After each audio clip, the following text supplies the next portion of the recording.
Hello.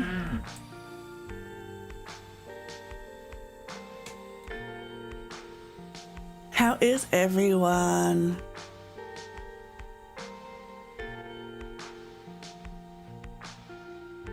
Hi, Pepsi.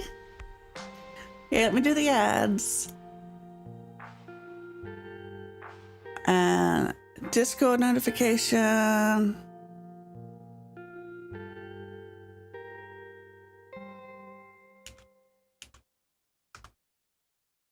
Enjoy your look as always.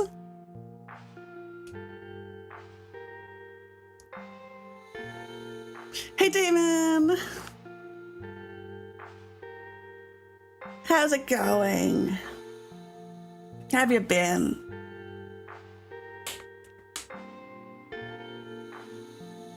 I'm assuming you're in ads. Wait, I had a, let me re-pull up my Scarlet Hollow achievement guide.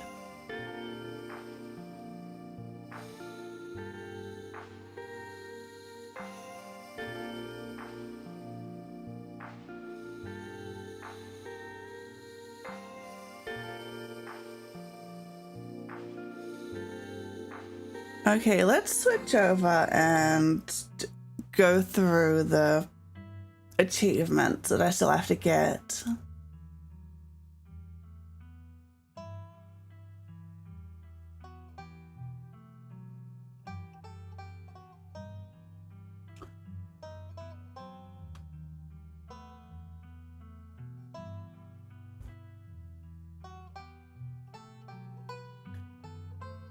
Oh yeah, how do you get that one? Been feeling sad today. Tazzy stream is just what I need. Well, I'm glad you're here.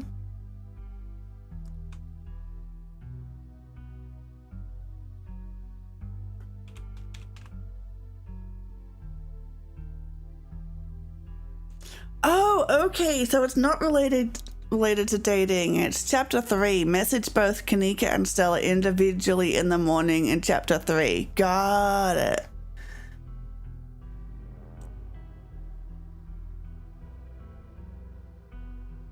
Yeah, I've just been doing the group chat. I'm like, how didn't I get this already?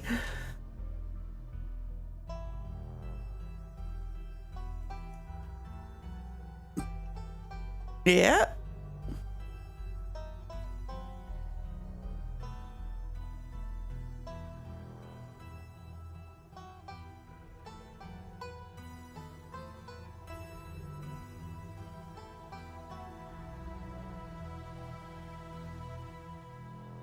That Stella's romance. Important text. Say the line.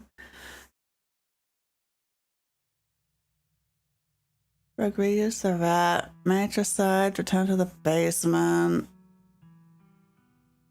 Mr. X. Pinkerton. ASMR.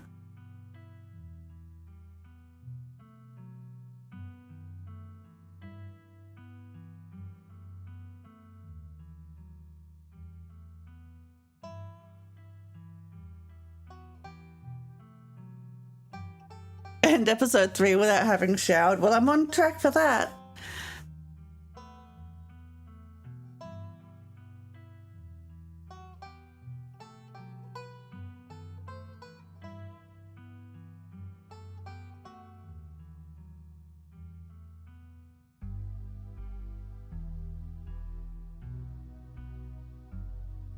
There's an episode 2 one.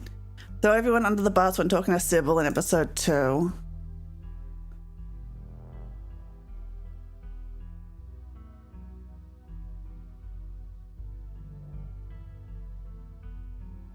You know everything that you do. You can help me. Yeah, I was just familiarizing myself, but there's no way that I can remember all those. Okay, let's get going.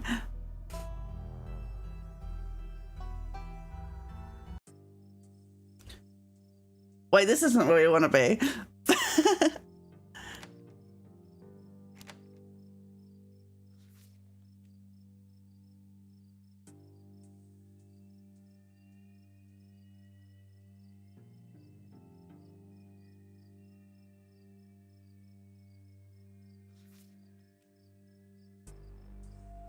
Monday.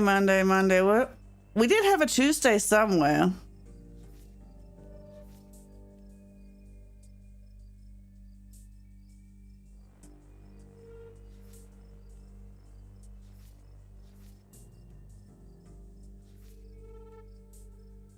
Okay, let's just... That Monday chapter end. Here we go. Let me... Wait, what? That's the wrong thing. Here we go.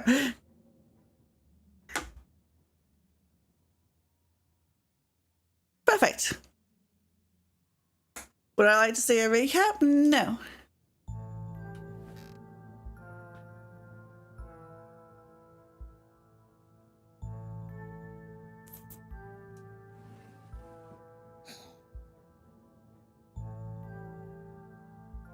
Remember, the book will let you check your traits and the choices you made the previous chapter. Oh, right.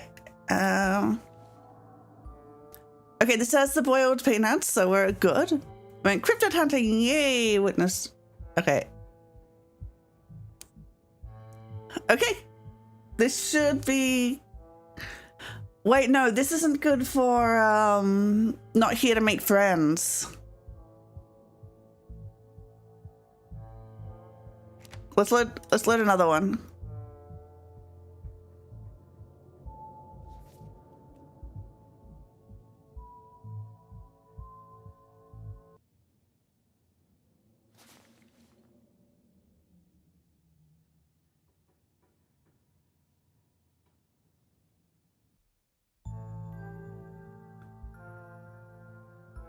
I'm in Stella's room this time. Right, I did do that. Okay. Well, I've got a guide up. Maybe they changed it, but it says you must have met Sybil in episode 1 by going with Stella to see her. Then in episode 2, when you reach town, you'll spot Sybil and Avery interacting.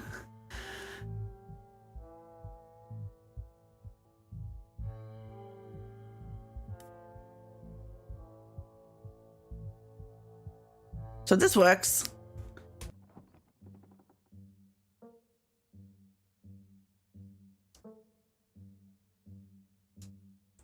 You calmly collect yourself while Tabitha fumes outside your door. Are you sure you don't want to visit for a bit? You don't have to run around being the big boss this week of all weeks. You should let yourself.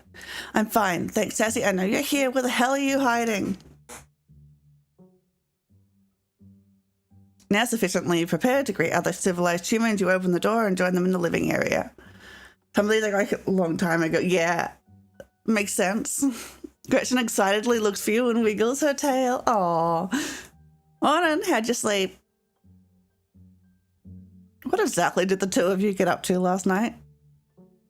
Okay.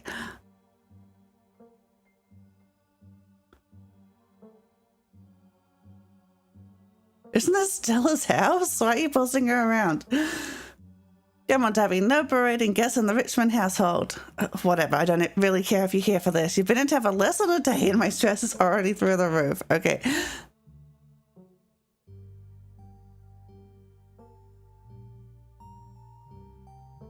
You can't run off as soon as you ran off as soon as I got here. Don't expect me to respect your time if you can't respect mine. There's a difference with my duties and your impulses. Don't do anything reckless while I'm at work. See you back at the estate. Right, Tabby, let me know if you're free sometime, okay? Tabitha sighs. You're relentless. We'll see, but don't get your hopes up. Hey, you're good. Sorry about Tabby. She totally blindsided me. I think she means well. Yeah, but that doesn't mean your feelings don't matter. I was tense. You okay? I don't regret anything, but you're right. That sucked. It's not like I didn't let her know where I was. Last night was a lot. I don't think anyone can blame you for crashing here. Tabby just doesn't get what we went through. Who would, honestly? And for the record, I'm happy you stayed too.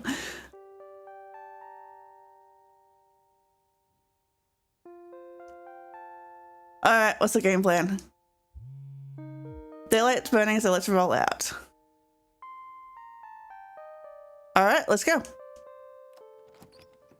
Tabitha has such a soft spot for Stella. She does.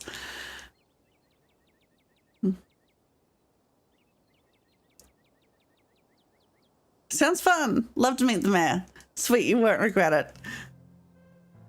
Okay, there we go. Just talking about you coming from Stella's Hut. Did y'all have a slumber party? Sorry, y'all, but I'm actually in a bit of a rush this morning. Really can't stop to chat. Take me a bit to set up, so if you want to catch up with folks or grab something at the diner, you can meet me at the library when you're done. Oh, sure. See you in a bit, Stella. Cool. See you soon. Okay. Now, she always has time to chat. Something happened last night. Okay, what did I have to pick? After Avery leaves, what's wrong with you people? Okay. What's your place to share? Yeah, there you go. What is wrong with people here? There are monsters in the woods. People are in danger. People in this town are in danger every minute that they stay here.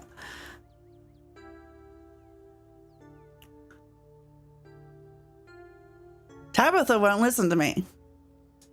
Avery brushed me off. Avery brushed off what I told them like I didn't even register. Stella barely seemed fazed by anything that's happened. Duke drove off last night. We'd gone through was a normal hunting trip. Kanika doesn't seem to be taking this very seriously. We have footage of what happened, and you don't seem to be, for someone who was quick to call what we saw last night, a sign of impending doom. Oh, hi, Lovers. You sure seem awfully calm about all this. Hi, let me shout you out. Space Lion Landing, always good to see ya.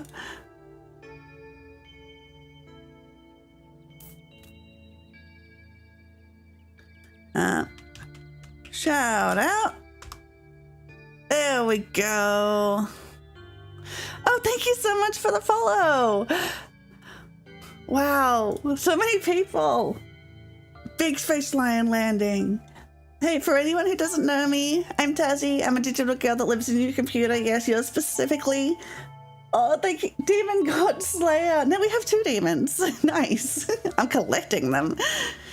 It's nice to meet you. I'm just going through the achievements in this, so I'm skipping a lot of it. But it's always good to see you here. I mean, yeah, nom nom nom. It's my RAM. Yes, I'm collecting demons. Hi. How is everything? How was your stream? What were you playing? Sorry, there can only be one. Oh, wait, what's that? What's that emote you just did? Oh, yes. Oh, wait, it's your own? Hang on, let me check you out. $500 down the drain. Yep.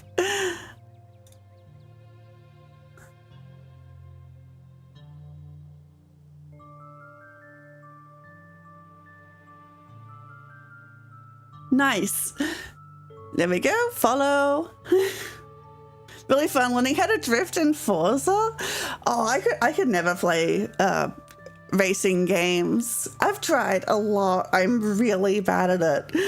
Look, I don't know how I'm so bad at driving in video games. It's really hard, I'll bet. So yeah, I'm playing Scarlet Hollow. It's a spooky visual novel by the same developers as Slay the Princess. I've been playing it for a while, so I'm just going back and like getting all the achievements I missed on my few playthroughs. So if you wanna, oh, thank you so much for the follow. So if you want to stay for that, I'm really happy to have you. If any of you need to like run off and take care of yourselves, I'm sure you're exhausted after watching the Tokyo drifting, then that is okay too. But yes, welcome. Okay. Hey, I didn't come here to make friends. I got the achievement. I know you're no stranger to death, but the folks of Scarlet Hollow lead difficult lives. The whole town is death. It was founded on it, it was built on top of it, and every day it breathes it in. I did just follow you. Loss and mourning are baked into this place, and everyone here has had to learn to live with it in their own ways. For most people, that's forgotten. As for what you saw, well, people tell a lot of stories in the hills, especially city folks who wouldn't know a bear from a Bigfoot. No offense, of course. But I'm afraid that means most folks aren't going to take your claim very seriously, at least not until they see what you saw with their own eyes. Be gentle with them, Tassie. And as for me, well, don't mistake my calm demeanor for complacency. I'm so sorry to cut our conversation short, but I've got things that need tending to. Stay safe, and God bless.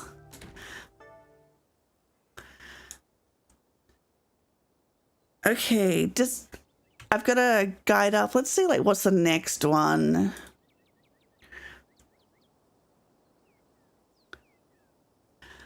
Okay, Ronnie the rat. I must snitch on 3 different people. There are a few options.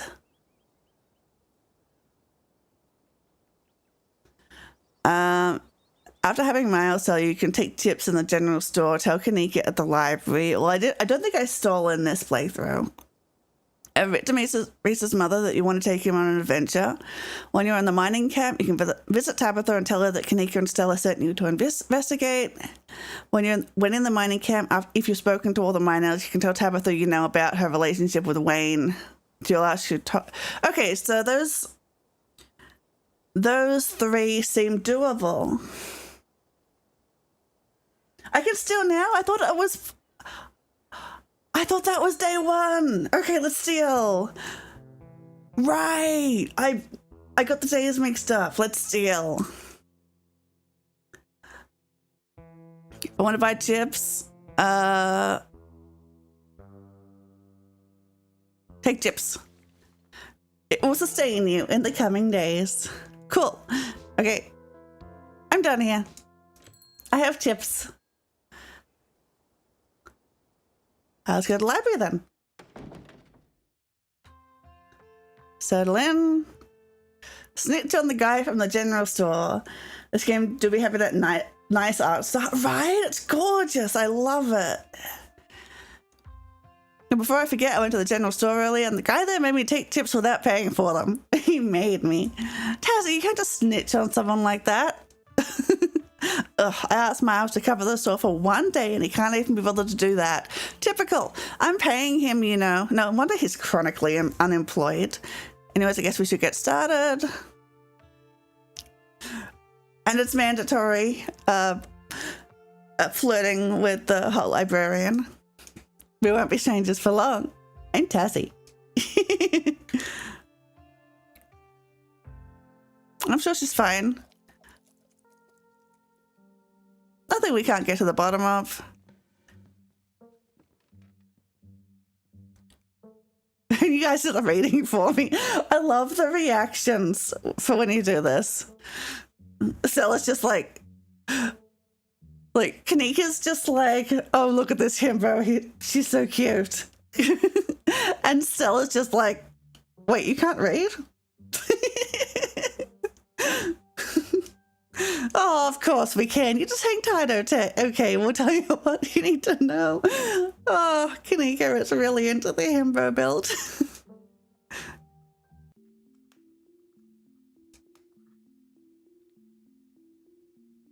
Why don't we just help look for Rosalina? There's a missing kid in town. That's probably way more important than whatever else we'd be doing. Oh, I appreciate the offer, but I don't think she's missing so much as going through a bit of a rebellious phase. I don't even know where we'd look aside from the old Maxwell place. What do teens even like to do these days? You don't have to worry about checking up on her there. I'm going there myself once I finish shelving. Just let me know if you run into her while you're out. Okay.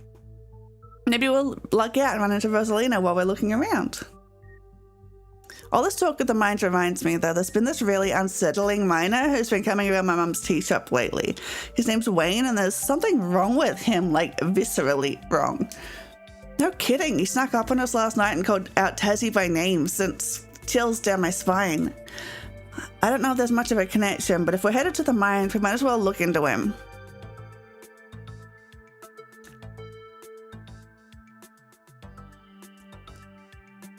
Awesome, let's roll.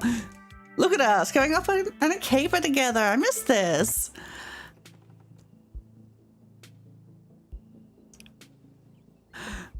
Second snitch. Stella, if Reese is that sick, we shouldn't be dragging him along on adventures. Stella mutters under her breath. I'm sorry, Stella, it's for the achievement. Dang, I can't believe you're out here snitching again. Reese's mum turns back into the house sighing. Sorry, I know that was a little rude. You just want to hang out with Reese and he misses both of you too. He's usually feeling his best around mid-afternoon. Why don't you come over tomorrow? We can have some supper and y'all can hang out for a bit. I don't promise that he'll be perky, but I'm sure it'll brighten his spirits to see you two again.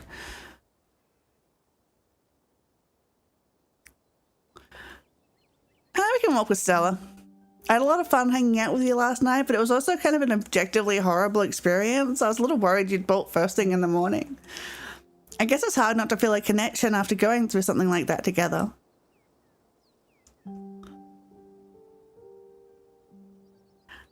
Connection? I felt something more like a spot. So funny, there's been one teen hangout spot for the past 2 to 3 generations and it's abandoned house. They really need more teen hangout spots. That's something I've been saying, like, in real life, too. It's like the news is, like, all these hooligans, like, going out, causing trouble. And I was like, if there was more places for teenagers to be, like, then they wouldn't be looking for trouble. I remember when I was a teenager, I felt like there was nowhere to go. It's like, there's either kids' places or adults' places. Like, too old for the park and too young for the bars. Like, where are you supposed to go? Luckily, I stayed at home playing video games, but if I was someone who wanted to go out, then, like, I get it. Connection, I felt something more like a spark. Oh yeah? I'm glad you feel the same way. The conversation comes to a dramatic halt, with you, Stella, and Gretchen all whirling around to face the source of the sound. It's just a bird. I know, right? When we were in school, we get yelled at for hanging out at parks and stuff. People are so mean to teens. Right?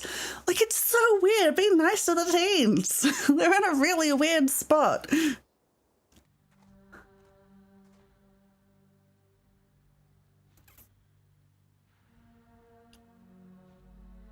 I'm sure I'll fit right in with a bunch of burly coal miners.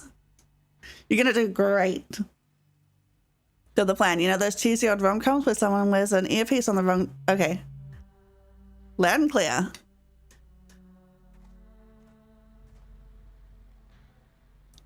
Okay, I'm going to save here. Like, there's a lot of achievements of, like, in this bit.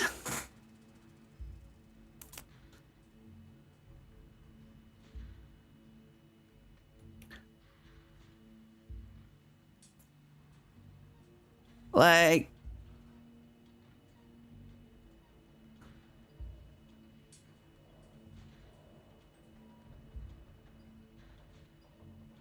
oh, wait, did I puke in this playthrough? Wait, no, this is hot and powerful build. I'll have to do it again on another thing where I actually puked. Luckily, I have many of those saves.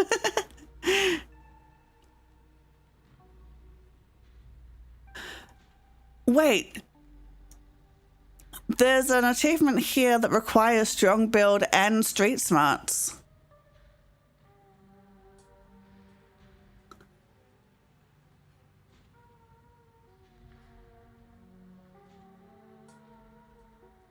Okay, which ones should I be going for?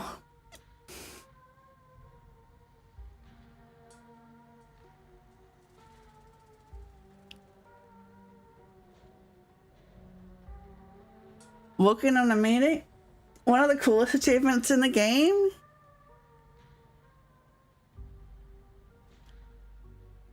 I'm sure Rodriguez the Rat is in here, no?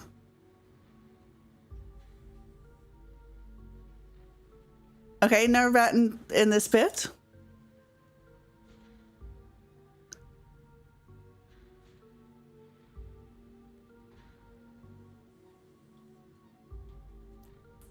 Bother your cousin at work on Tuesday without anyone taking you to her.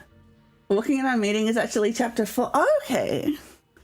It will have just saved. Let's just go straight to Tabitha. No one took me to her.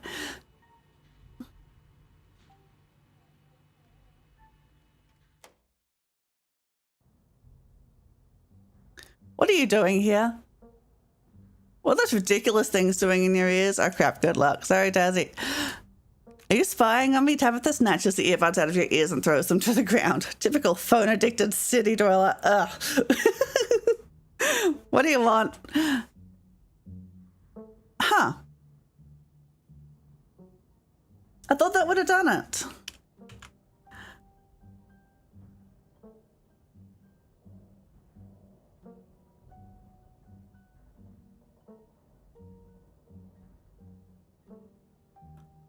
Which one was I doing?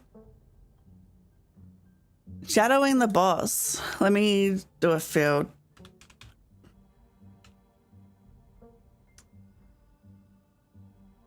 Oh, this isn't in the... Okay, Demon, I'm gonna need your help. Yeah, it's not in the guide.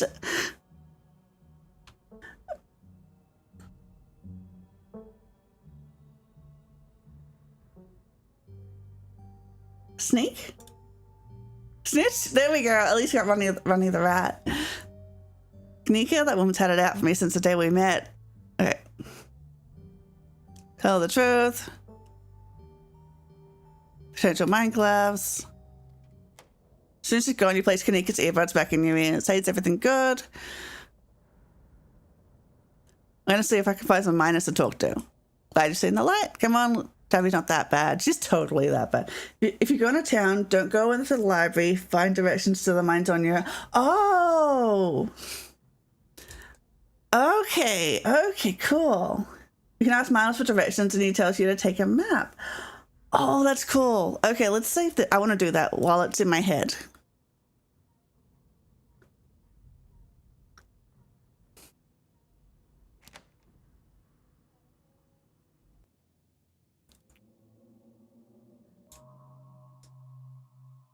Oops. Nope.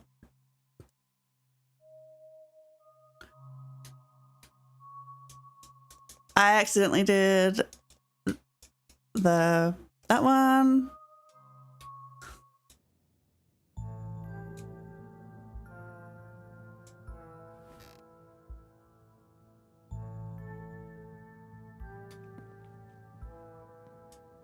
Leave the cat be. Maybe she'll come to you when she's more comfortable. Hey, you sure took your time getting up? What's the plan for today? Plan is that I go to work, do my job, and you stay out of trouble. Late enough as it is, so listen up. Want to make sure I relay this message in person in case you decide to ignore my text again. Don't want any repeats of last night. From now on, no running around in the woods after dark. It's dangerous out there. You could fall down a cliff. You could get stuck in a hidden cave somewhere. You could get lost in the woods, never be found. Just because nothing happens here doesn't mean it's safe. Just because Stella spent a lot of time in the woods doesn't mean she'll keep you out of trouble. I want you home by sunset from here on out. Can I hang out with you? At the mines? No. I'm gonna see you at the mines anyway. Sorry about last night. I had no idea what was going to happen. I didn't think I'd worry you like that. Good, glad we're on the same page. Late enough as it is, I'm going to work. I expect to see you here at sunset. Tabitha takes a few steps towards the door. Sunset. Text from Stella. Hey, hope you're holding up okay or as good as you can with all the stuff we saw last night. I was up most of the night on cryptid forums. No real answers yet. I'm at the library now if you want to join. I have scones. Be there in a bit. Still waking up.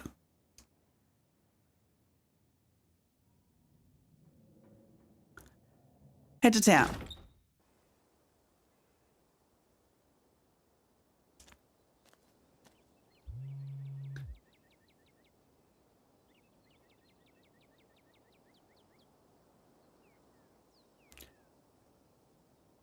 Send a heart emoji.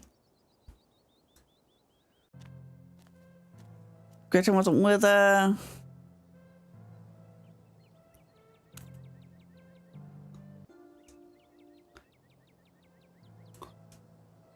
I'm break the next half hour. I want you to swim by the diner.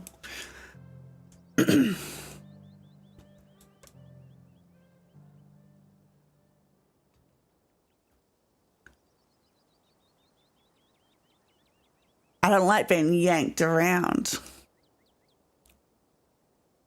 I share what I know about the ditchlings, and I trust that you, Stella, and Kanika have what it takes to get to the bottom of things. I'm so sorry to cut our conversation short, but I've got things I need tending to. Safe, and God bless. Okay, here we go. Do you know how to get to the mines? Maps are free. Yay! The mines are a couple miles away, but you now have the power to visit your cousin of your own free will. Peanuts? The young man looks up at your now quite pungent bag of peanuts, curls his lips in disgust, and returns to his phone. Okay, bye.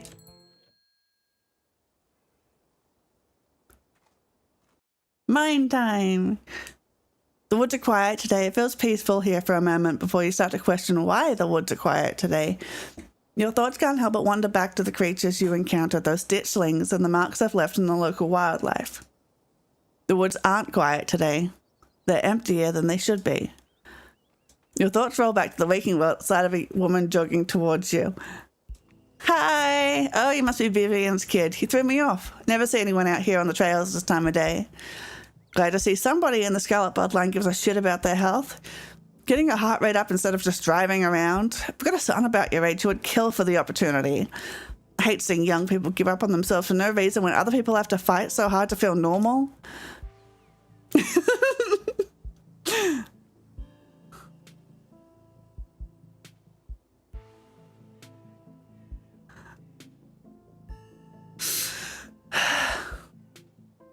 Do you want boiled peanuts? You hold out your pungent bag of peanuts, offering friendship to the stern woman. Put those disgusting things away. The woman shifts, clearly about to continue on her way.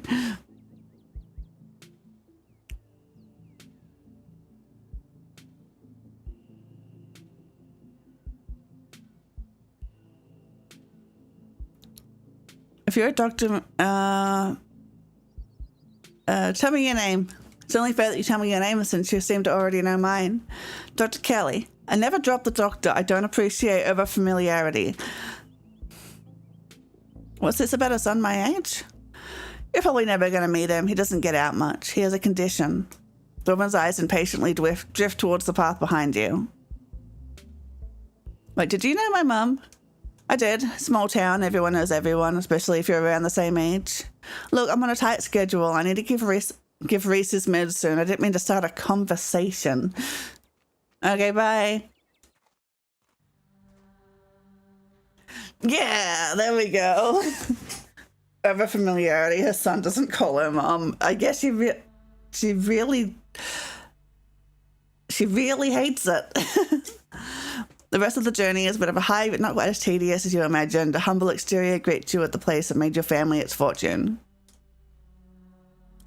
Your cousin just so happens to be at the gates, but seems you aren't the only visitor she's dealing with at the moment. This is ridiculous. You can't fire me for having a damn cold. This is going to be some kind of, I don't know, rights violation. You aren't fired to... Wait, I've done this before. I guess it was before it was added. I had mono, I was puking my guts out. Yeah, I've seen this scene. And I've talked to Dr. Kelly.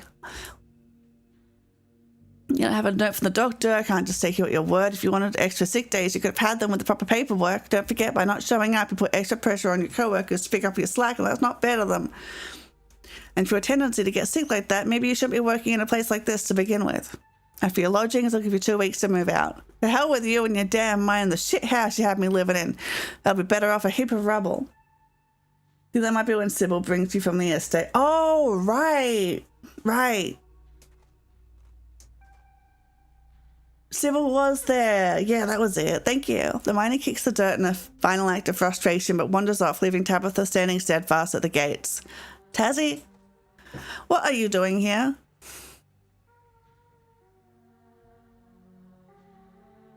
Tabitha, there is nothing to do in this town. Well, so much for you not intruding on my work. Okay, I'll save there. Load the other one. Wait. You're telling me I'm bored. Entertain me.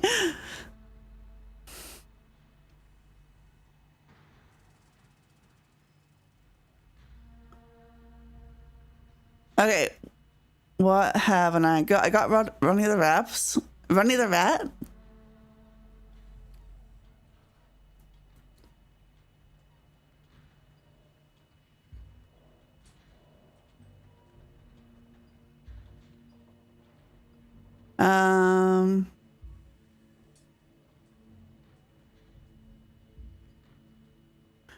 Oh, do I have I'm not earned?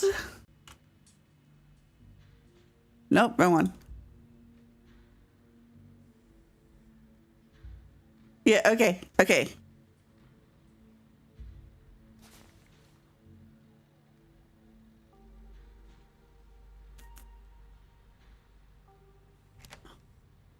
So that one wasn't.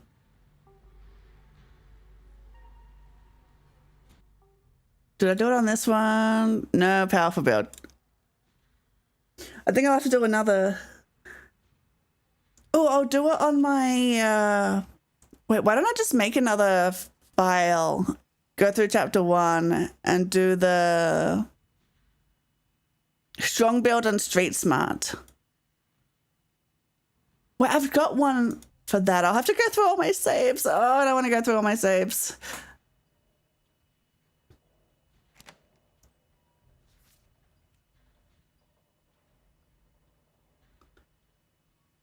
But I definitely have a save with strong build on street smart because that was with the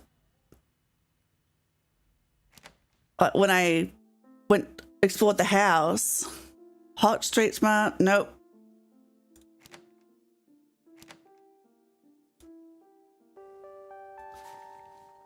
Keen eye hot.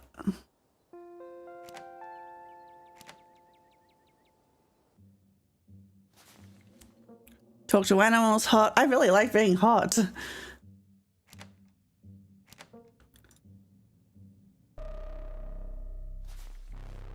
Talk to animals hot. The puke music.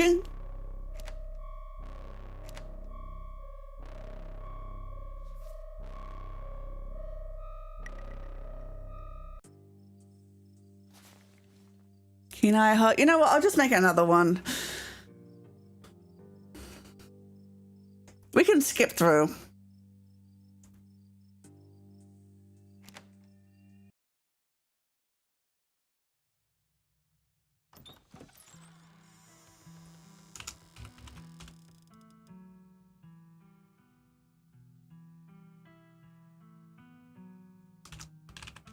Villesville.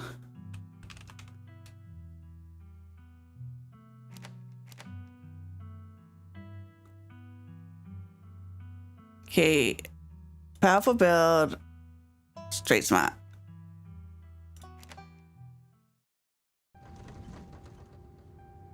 So I'm not.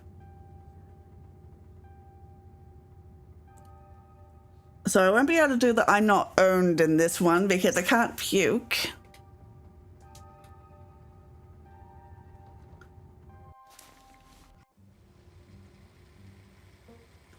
Tabitha, you make direct eye contact, straighten your back, extend your right arm. She holds out her hand limply in response. You give it and squeeze, shaking once. Very professional.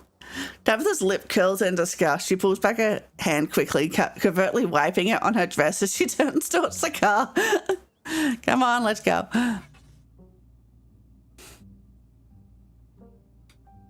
You decide it's best not to say anything in response. Cool, thanks. Let's get the tour over with.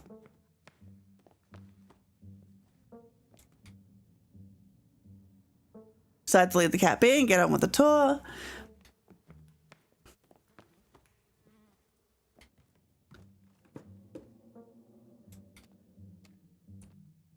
Let Tabitha leave. Head to town.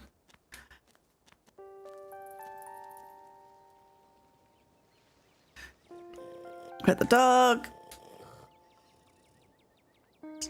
Whoops.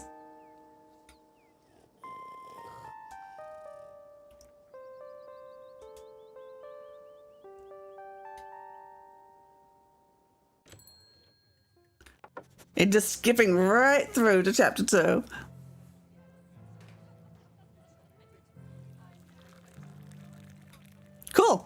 Anyway, those are the big events. What's your angle here? Next looks great. Whoa.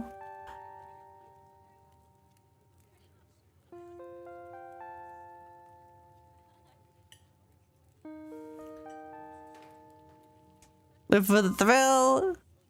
She okay? That'd be nice. Leave a tip. Reach into your pockets and pull out a single crumpled dollar bill and a quarter.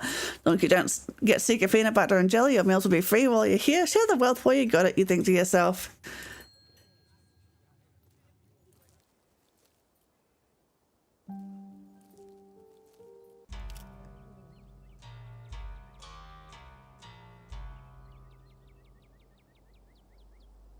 Okay, let's go. Let's just go, Stella. He's the one with the gun after all. You're right, no point in losing any more time arguing. Fine, we'll head back to town. Break a leg out there. Break a what now? I mean, good luck, old man. All right, have a nice night, y'all.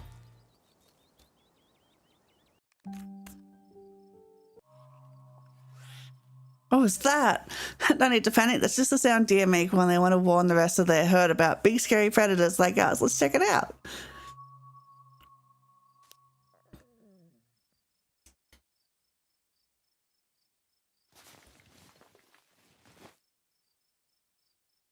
Everything.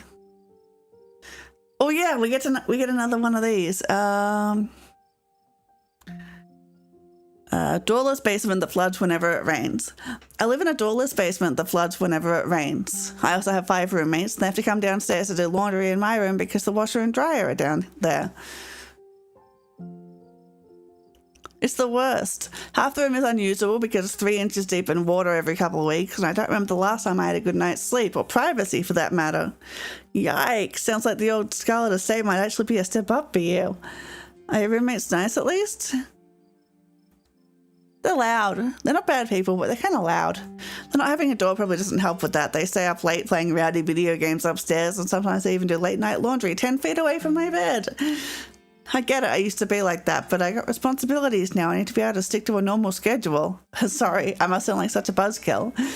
Nah, you just sound like someone who needs a good night's sleep. I'd probably go nuts if I was living like that. Hope your time in the Hollow gets to be a nice peaceful break for you. And it's pretty quiet around here, but I have no idea if Tabby has any plans to burst into your room to do laundry at 2 a.m. Could you imagine? You think you'll move out at some point? I've been saving up for something better. Oh, I hear you. I've been saving up for something better. Oh yeah, good for you.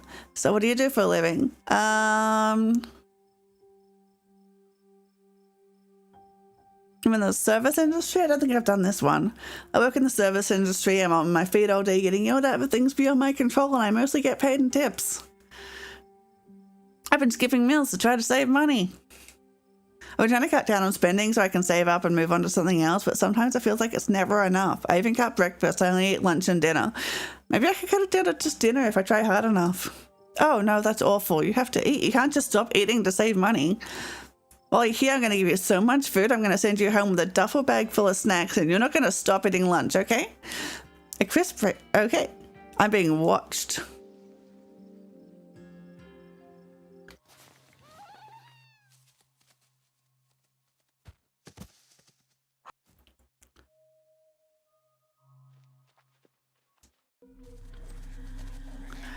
Take care of business.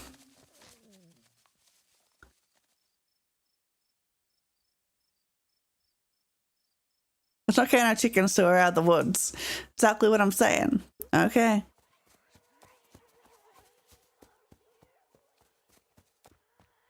Punch with such a gregarious person, Stella is being eerily quiet. She clutches Gretchen protectively, staring straight forward, expression blank as the truck quickly starts to rumble its way down to the dirt road. I love every picture of Gretchen.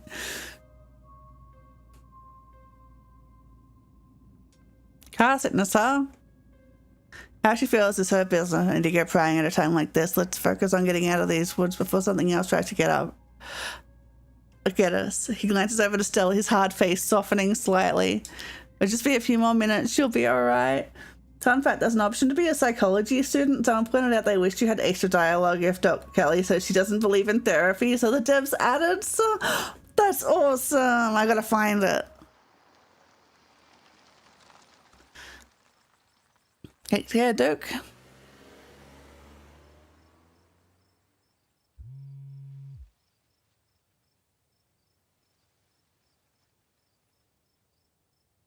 Tabitha seems worried. It's pretty late, isn't it? God, what a mess this night's been. Can't believe you punched one of those things. What happens now?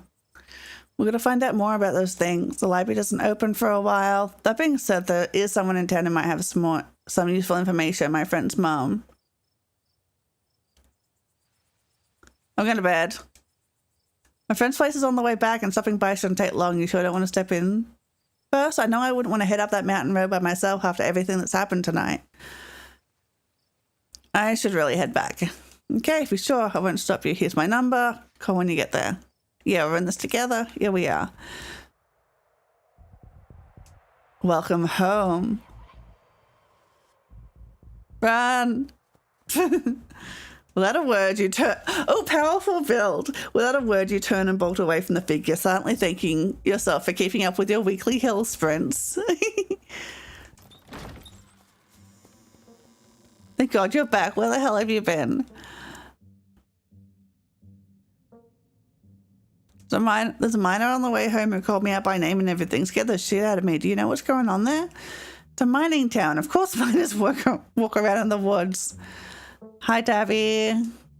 Ah, so you met Stella then, and she got you all worked up. I didn't even say anything about Stella. I just said hi. Oh, Tabby. Okay. Okay, good night.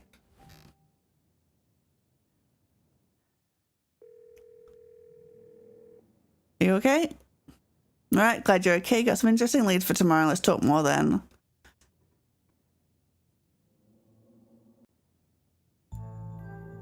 Can't help but remember the sight of pale faces jeering at you from the trees, their calls echoing through the woods as you ran for your life. You're not sure if you'll ever feel okay again after what you've seen, but you can't stay in bed forever.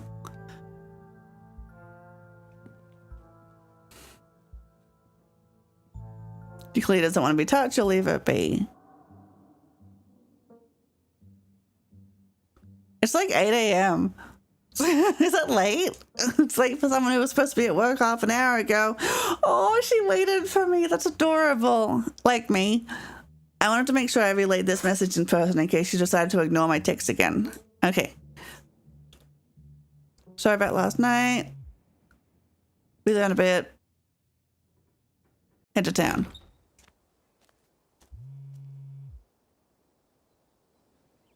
On my way.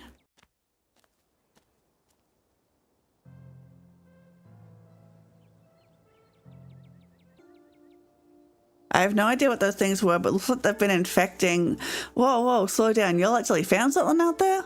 Apparently so. Man, you seem way more calm about this than I'd be. Tell you what, I'm on break for the next half hour. How about you swing by the diner when he can fix you some of Sybil's new blend to try and calm your nerves? It's chaga and lemon balm. Always help me on my bad days. If you need to talk about what happened, I'm all ears. Anyway, it's up to you. See you around. See you, Sybil. When I get back to it myself, actually, before I go, a word. You showed me a footage.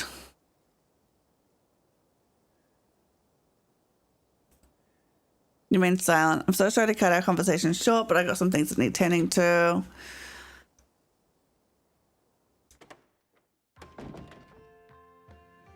Nice to meet you in person. I'm Kanika. Stella filled me in about last night. Look tired. It was hard to fall asleep last night, all things considered. Can't say I got a wink myself. Yeah, same. Anyway, guess we should get started.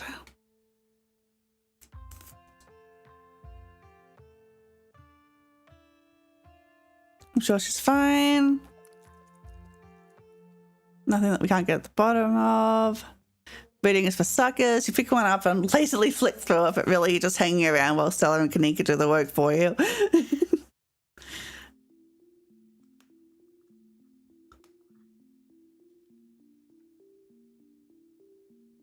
Why don't we just help for Rosalina? Sounds like Kanika might be talking about the miner you ran into on your way back to the estate last night. I ran into a pretty terrifying miner on my way back last night. He called out to me by name. It's got to be the same guy, right? Dang, that's spooky. Yeah, it's got to be him. I'm so sorry that happened. I don't know this much of a connection, but we've headed to the miner. We may as well look into him.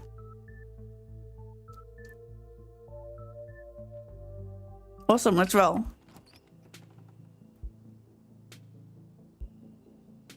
Hi, I'm Tazzy, Vivian's kid.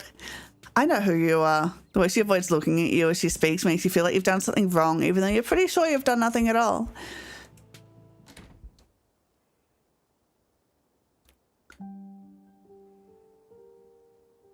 I was about to ditch on the most interesting thing to happen to me in years. I'm right there with you, and I'm happy I'm not doing this alone.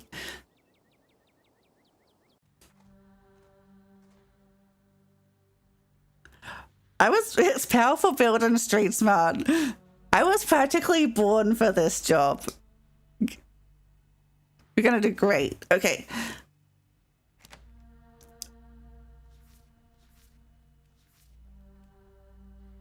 Put it here. So the plan, okay.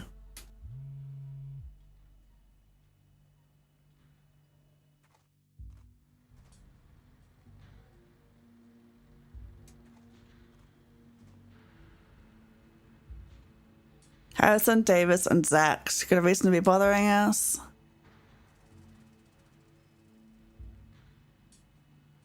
See anything weird lately? Might just look you up and down. Weird how?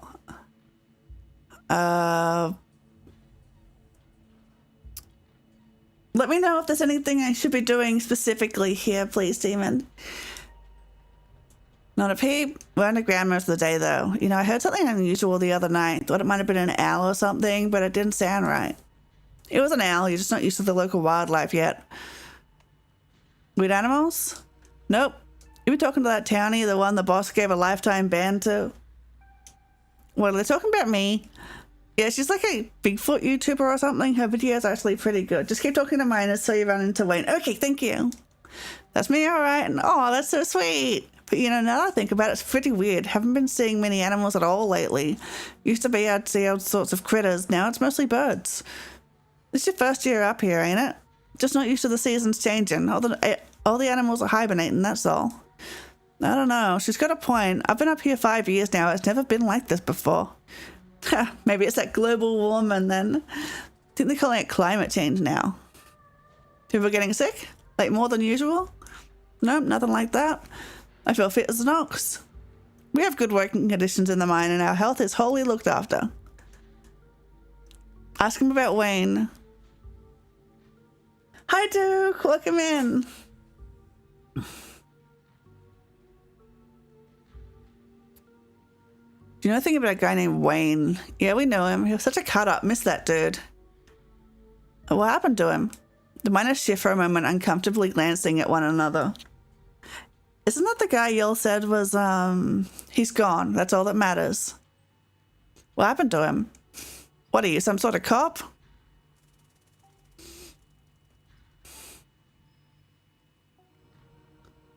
Keep it on the down low, but I'm working for a competitor, a unionized competitor, and we're thinking of buying Miss Scarlet out of the mines. Hi, Taz. It's been a while. How have you been? I've been fine. I've been great. How have you been?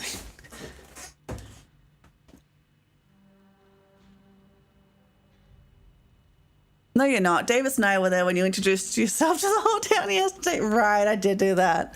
You're the boss's cousin. Dang. Come on, let's get out of here. I was just about to start.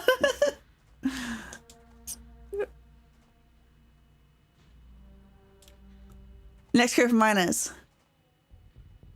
Here he is. You shouldn't have come here. It's dangerous.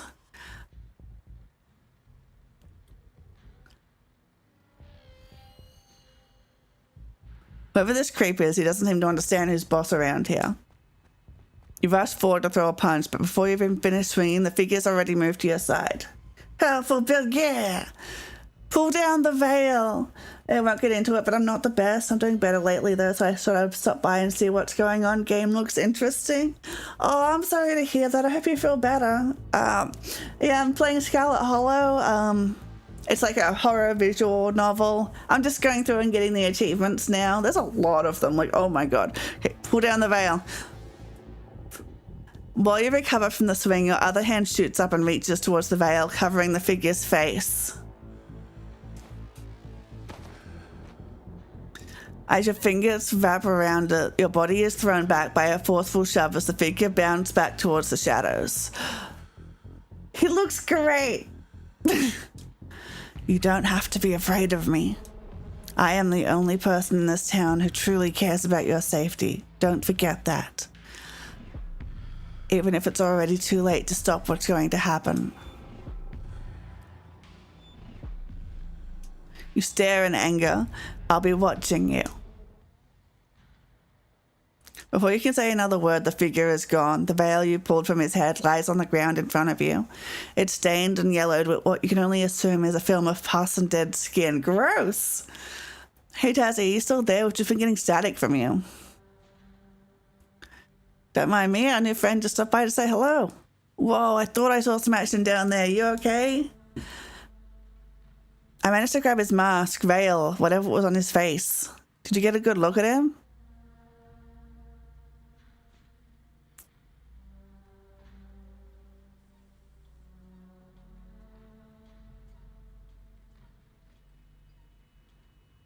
No, but I took a look at the mask and it was disgusting. That's another check mark for the he's sick with something weird theory. I hate to say it, but with how the call went to static, what if he's a ghost, like actually a ghost? Do you have a specific day picked out for Tomba too, like day of the week, I mean? It depends on what I finish first. At the moment, it's looking like Kingdom Hearts is going to finish first, so I would replace it with that. But I'll let you know. I'll update my schedule in the Discord when I know. But it's probably going to be on the same day as Kingdom Hearts, unless you got like a preference. You hate to say it, Stella, I don't think anything would make you happier than Wayne being a ghost. Also, ghosts aren't real. Hey, now, just because I want ghosts to be real doesn't mean I want this ghost harassing Tazzy.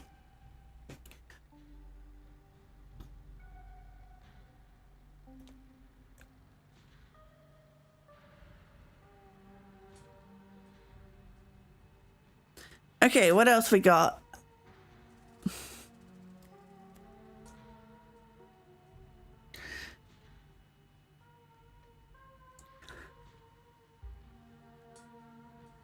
Oh, leave the mining. Have I done stealth run?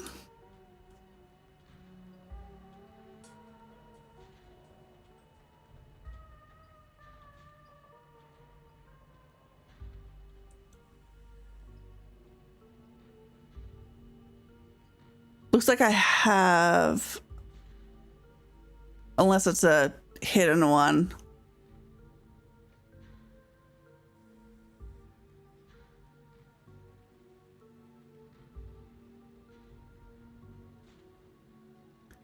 Oh, I haven't. Okay. Let's leave. We should regroup. You're interrupted by a sudden movement out of the corner of your eye. A girl carrying a bundle of snacks pops through a hole in the fence and disappears over the crest of a hill. Hey, I think I just saw Rosalina. Wait, really? What's she doing here? I'm going after her. Good idea. We'll try to catch up with you. Stealth round. Leave the mining camp without Tabitha being alerted to your presence. And also, we gotta do a... Look at the ditchling in the tree. Isn't he cute?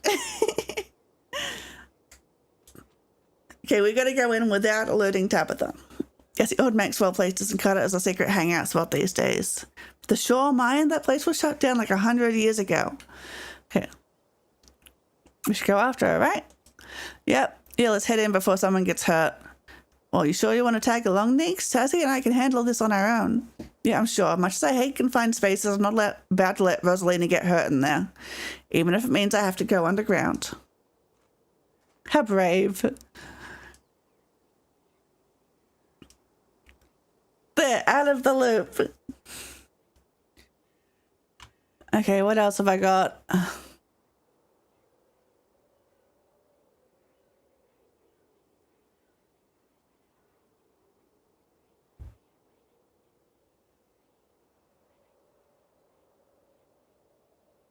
Yeah, out of the loop. No, maybe.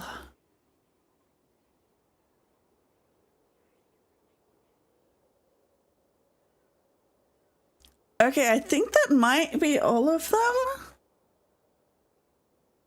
Apart from I'm not owned.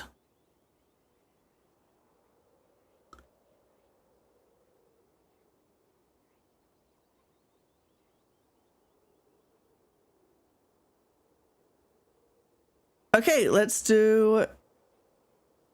Wait, have I got pro babysitter?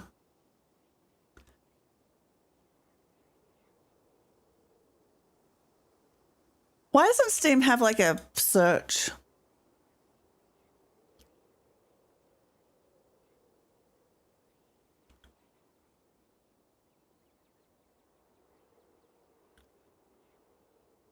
Isn't it able to no damage speed run when? I don't know if I'll be doing... It does? I don't see it.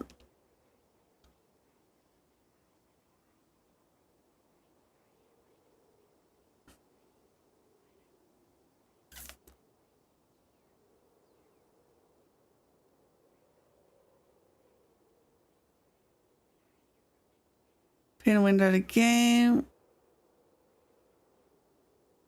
Oh, here it is. Thank you, thank you, thank you, thank you. Okay, okay, I do have pro babysitter.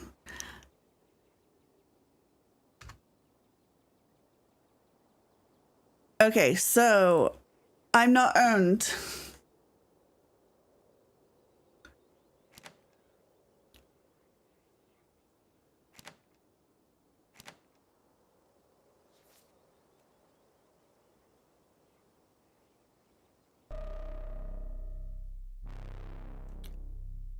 Oh wait, this is the wrong place. This is the wrong place.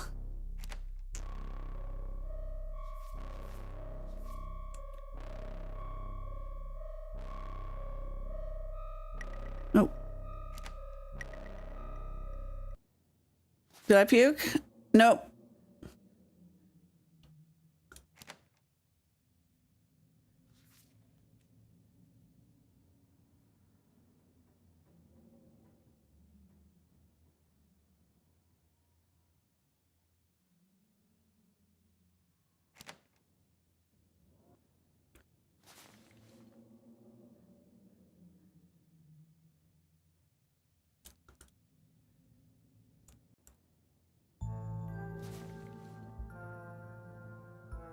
Yep, here we go.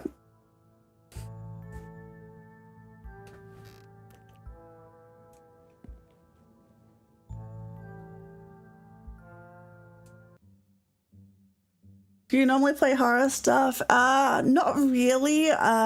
Jump scares get me pretty badly, but I do like creepy stuff like this.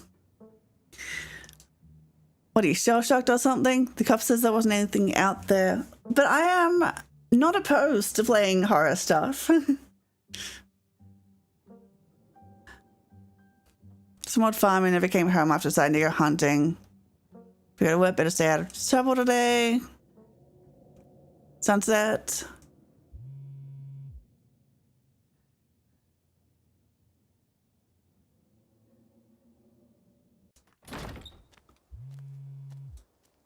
On my way. Nice. Every 5 Nights at Freddy's game, go. Understandable, just need to find the right one. Just remembered you played Signal. Right, I did, yeah. Like I play horror stuff sometimes. It's just not usually my go-to. But like I do love horror games and like the lore and stuff. It's just not what I usually play. Sorry, Gretchen. Frou scares me too much to be a messenger. Slight misfortune, but entirely understandable. I've never met a beast as horrible as her. At least not before last night. Did you just try to talk to Gretchen about Tabitha's cat? Not the first time. She talked to Gretchen yesterday and said some widely insightful stuff. If I didn't know any better, I'd say she could actually talk to animals.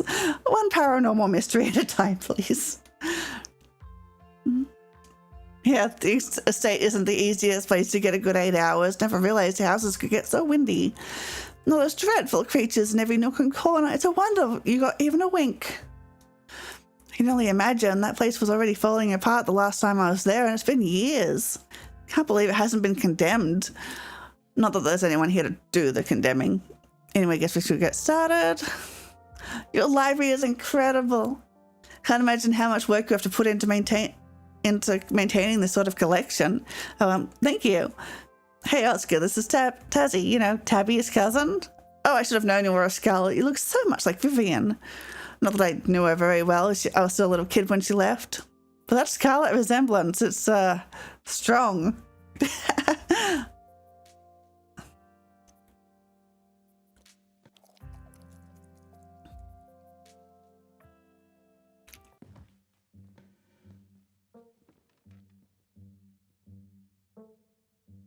Because I'm book smart, I have to read.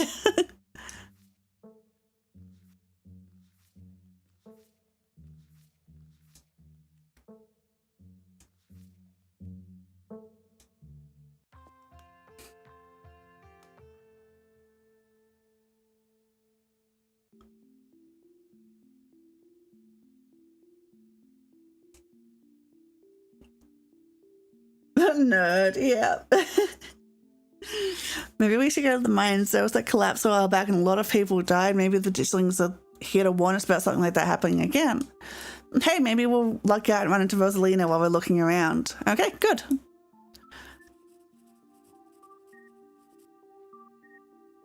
I used to have a DM who railroaded me like this all the time. Oh, man. Like, I've got a D&D game that's like being planned and I'm so impatient to play it. Only in real life. Only this is real life. Oh man, I've been there. Reese used to be a super rigid DM. We have Reese Law. Can't stop looking at the pug. Right, she's beautiful. The best creature ever.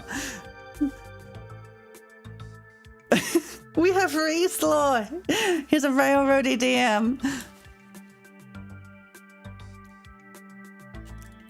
Let me get me started. I'm gonna play my first D&D game. Nice! What are you playing? Tell me all about your character. I'm a little worried about Tabitha. She's not exactly going to be thrilled to see us snooping around in the mines. We can be sneaky. I'll make sure to be a good lookout. She'll never even know we were there. Look at us, going out on a caper together. I miss this.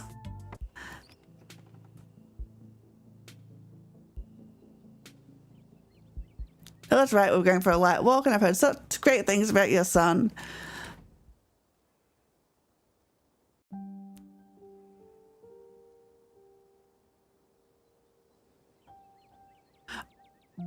I didn't mean to do this one. I don't know how to break this to you, but if you didn't hesitate out there last night, Duke might still be alive. I'm sorry. Oh my god.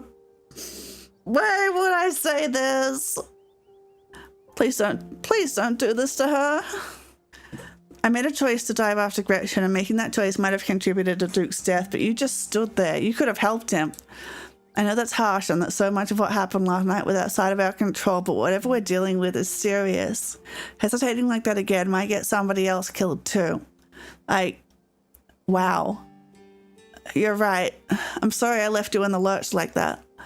I'm so grateful that you jumped for Gretchen like you did, and I know that meant you couldn't help Duke. I know I should have jumped in, but I was just so scared. What if I helped Duke and his gun went off? I just couldn't bring myself to do anything, but that's not really an excuse, is it? The DM is still setting stuff up right now. Right now they're thinking of using a concept like your character has amnesia and you feel like the character sheet as you play and find out who you are. Oh yeah, I've heard of that, that approach. I hope you have so much fun. We're cool, right? Of course we're cool. Part of being cool with people is being able to speak your mind when it matters. I was a little worried I'd messed up with you. Everything all right? Yeah, we just talked about some heavy stuff in the woods. I'm all good. Okay. You didn't run into any of those creatures, did you? Nope. That makes sense. They're probably nocturnal. I don't know if I should feel relieved or disappointed. I call dibs. Do love a good sneak. You're gonna do great. Loud and clear.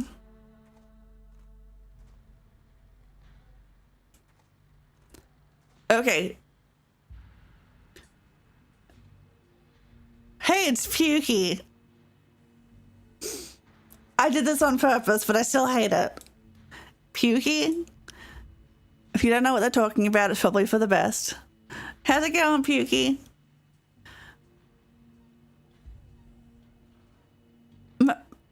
My name's not Pukey. I'm not owned. I'm not owned. It is now. Should have thought about that before you went puking on everything.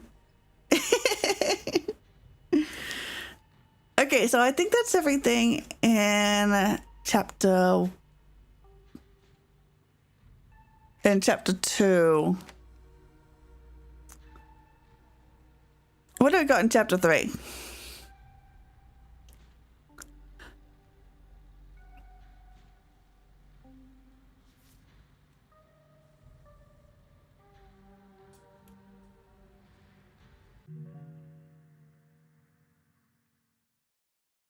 Oh wait, this is episode 4. Wait.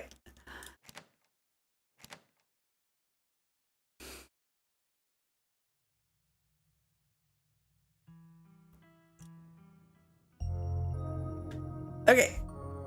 Sunshine filters in. Okay.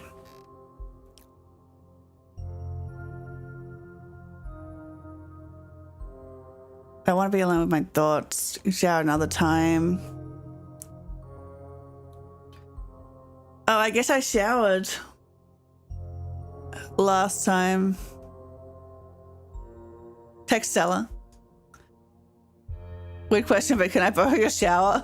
Probably before we get a response. Text Kanika. Exhausted Ben Affleck.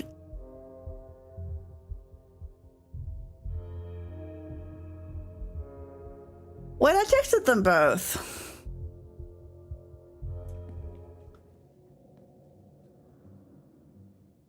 Why didn't that work?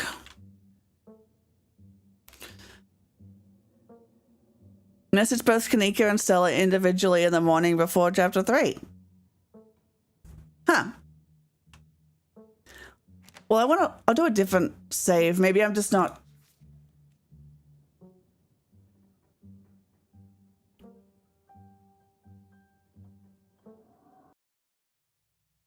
I need to do a different save to not shower anyway.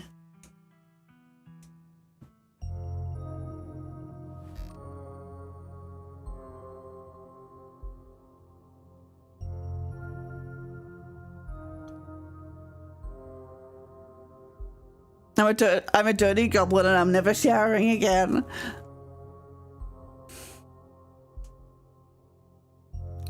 Thinking about you.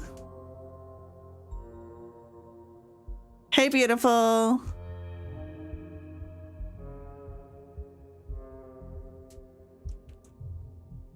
Wondering how, guys. There we go, playing the field.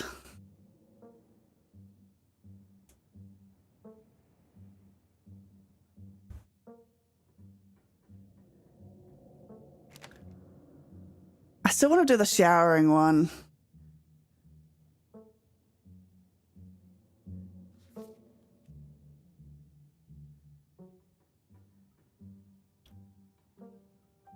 I should have saved.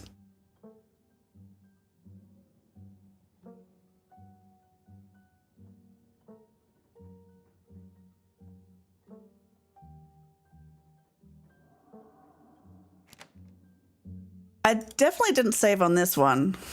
I didn't shower. Didn't you just not shower? Yeah, but wait, I'll show you what I'm trying to get.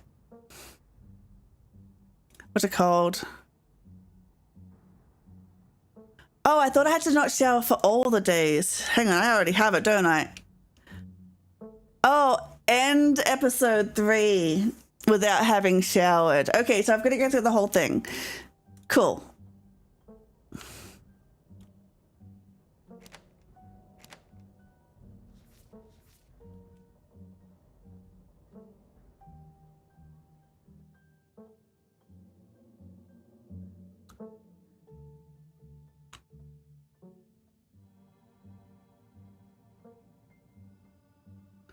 Okay, in chapter 2, with the street smart trait, speak to the mining group, approach the second group, speak to them about Wayne, ask who he was seeing. Wait, do I have that? Let me double check.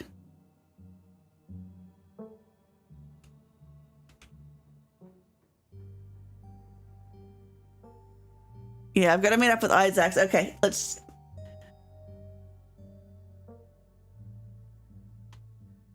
Book.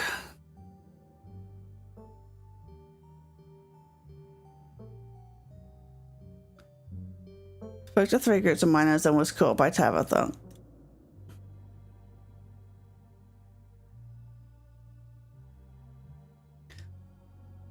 Yeah, let's go back to the other one because I wasn't... I thought it was Kenai, or I would have taught you to talk to him. It's okay, we can go back.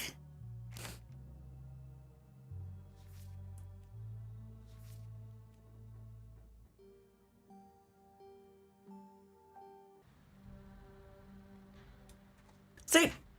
No harm done. Okay, it says... Okay, and I've got Street Smart. This is the wrong one.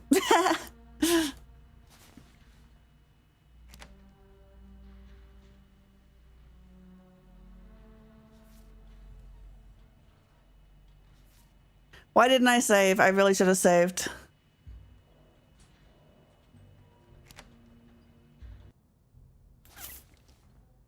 Powerful build hot.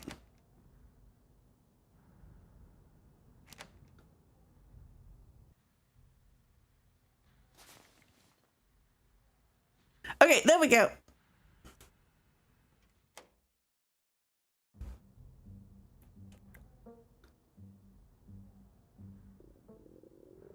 You're kind of hungry. Left your food at the estate. Why didn't you eat before you came out here? If you really can't wait, then go find something at the cafeteria. It's a building with a big cafeteria sign on it. Try not to get lost.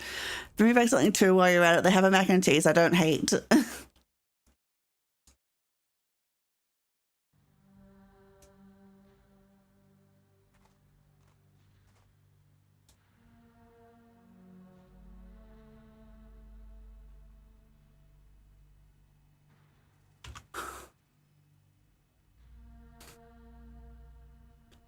Anything weird lately? A second group. Never mind. That's all, thanks.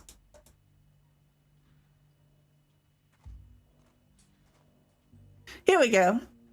If in the boss's cousin, can we help you with something? Any of you know of a man named Wayne? Wayne, do you mean Sam Wayne? What are you asking about him for? Wait, have you seen him? Saw him last night. Really creepy encounter, man. Oh, thank God. Everyone thought he was dead. Now, hold on. Creepy doesn't exactly sound like Wayne, does it? How do you know it was him? That's what Sybil has been calling him. Good woman, but I don't expect she'd know every mining fella in town by sight, if you catch my drift. Smith, you're losing me. I'm just saying, it'd be awfully strange for Wayne to still be in town, wandering around, following some stranger and not checking in with any of his buddies. Sounds to me like someone who got sick of work and is having a little fun playing hooky. The following, though. Okay, yeah, that does sound a little unlike him. I thought his lady friend had him under lock and key. Just smells fishy to me. Till I see him face to face, I'm not convinced whoever calling himself Sam Wayne isn't the very reason we haven't seen hide nor hair of the man. Oh, hi, Liberator. Sorry, I was engrossed. No, there's no way. He can't be. I'm not ruling it out. If you want my theory, that girlfriend of his, he wasn't the first to catch her eye. Any one of her jilted ex-lovers could have seen them sneaking around and gotten a little hot under the collar, if you catch my meaning. The miners are silent for a moment, glancing between each other nervously as they imagine the possibility. I told him not to get involved with her. I told him. Who was Wayne seeing? Well, now, if you don't know, there's no way I'm breaking that wasp's nest. Forget we said anything. Yeah, I don't want to be next on the chopping block. Press him?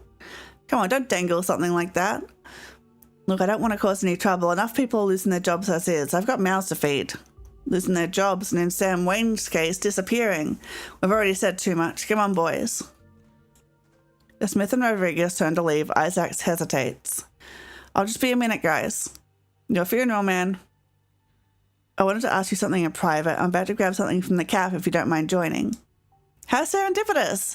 You still don't know where the cafeteria is, but this haggard young man has, of his own accord, offered to share his wisdom with you. Follow him. Great, let's walk. You follow the hard-faced young man, an anxious energy in his step, as he escorts you to a building whose cafeteria sign was definitely much smaller than Tabitha made it out to be. You line up at the steaming piles of subpar food, undoubtedly made as cheap as possible, judging by your cousin's business practices. Still, it smells good enough, and you find your mouth watering in anticipation of the bland offerings. You said something earlier about seeing Wayne. The man's voice is quiet and nervous. Did Tabitha see him? Did she say anything to you about him?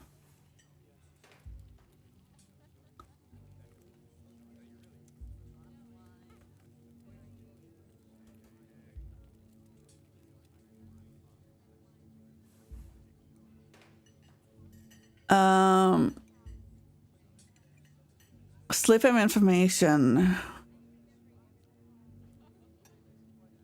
She said she didn't know him.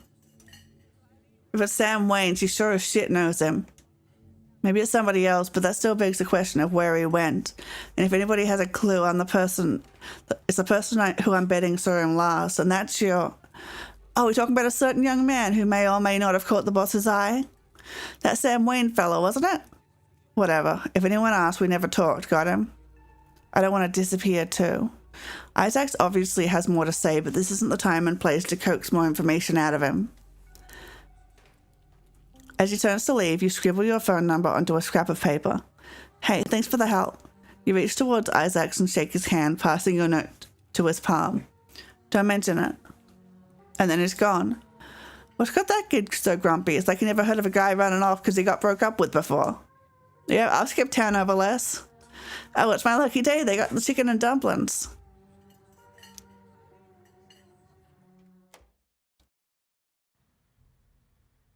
Yeah, but you don't make it far. Something stops you. A strange uneasiness, a feeling of being watched, the smell of sick flesh. Tazzy, I wish you could have stayed at the estate. It's dangerous here. Oh, hey, some buddy of yours was looking for you. I figure Wayne doesn't respond to this. What do you mean dangerous? Because it's a mine? There are forces at play in this town. Not all of them prioritize your safety as I do. They've already made things more difficult for us both. I hope you have the strength to survive what they intend to put you through.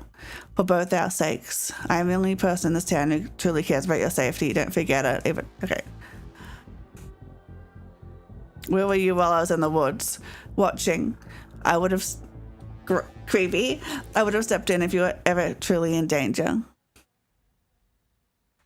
Casually continue on your way, returning to the hill where Tabitha's trailer is perched.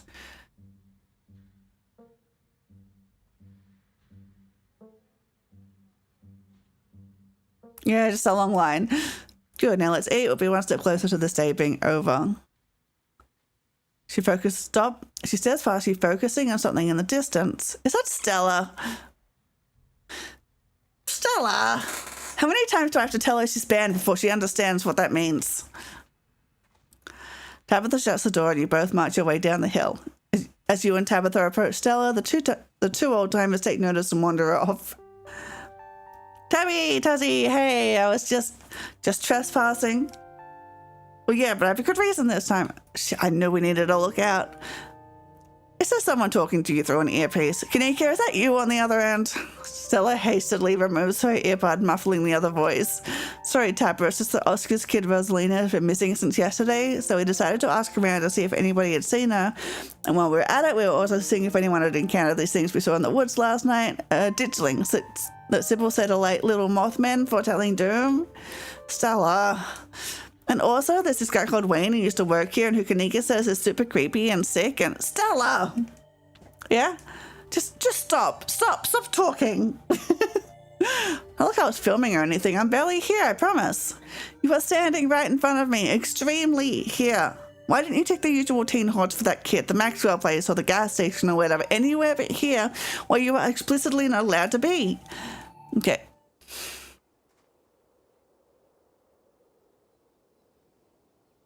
Oh yeah, it's cousin bonding time. Tabitha sighs. Let's just get this over with, all right. I don't like the thought of you wandering around an abandoned coal mine, but I'd rather not leave you out here unattended while it gets dark. You should be safe enough with me there to guide the way.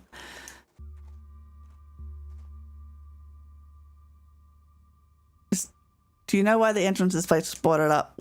Whoops. Because it wasn't safe? That's right, there was a collapse here that killed 168 people. A man named Charles Shaw decided it was okay to use faulty wood for support struts, and the entire mine came down.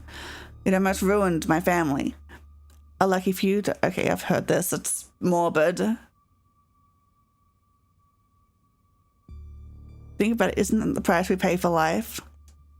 It is. Me, you, the 168 people who climbed down to their deaths that day. None of us know the price we have to pay until our debt is due. Tabitha's ruminations are interrupted by a thunderous knock echoing from deeper in the mine. Oh god, the mine's about to collapse, isn't it? If I thought this mine was about to collapse, neither of us would set a single foot in here. Probably just some delinquent looking for a lifetime ban from my property. Come on, it came from this way. Follow her.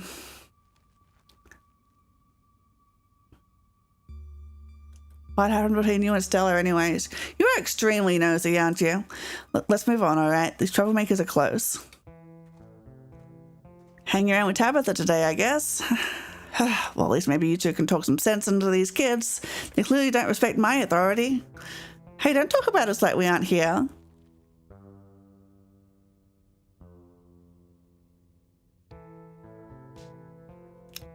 You remain silent.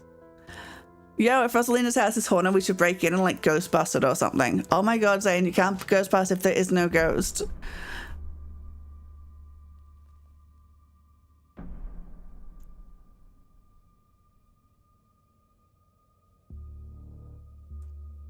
Okay, on the other side, hopefully soon. Can't wait to bust some ghosts. Let's go.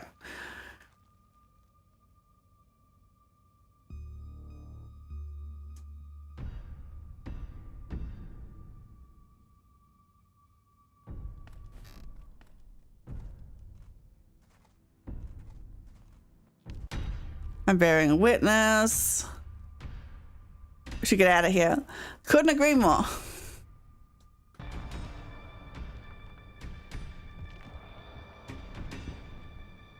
The kids, Tabitha, I'm not going to leave them down here.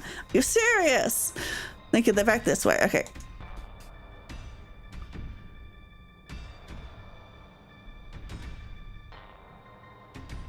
I'm glad you decided to come along. You won't regret it. We'll see about that. We're coming to stay where you are. Okay.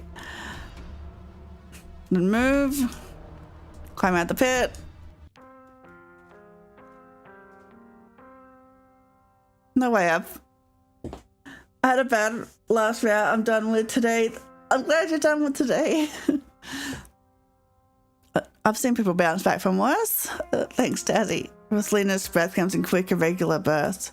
Why don't make it to tickle to pickle? Hi, welcome in. Thank you for the follow. So, Dad, I'm sorry. Alexis is right. You are very mature for your age. Worrying about others at a time like this. That you're more brave than a lot of adults I know. It's true, Rosalina. You're really brave. Braver than I am and smarter. If I hadn't stuck with Becca, maybe, I don't know, maybe it would have been different. It's just not fair that this happened to you. You're the nicest person I know. Rosalina? Still awake, just hurts like hell. Okay. Hello! So today I'm playing Scarlet Hollow. We're just going through and grabbing some achievements. I've played through a few times, but there's a lot to get. Oscar, Rosalina and her friends got lost in there. Tassie went after them. Tassie, you mean Tassie Scarlet?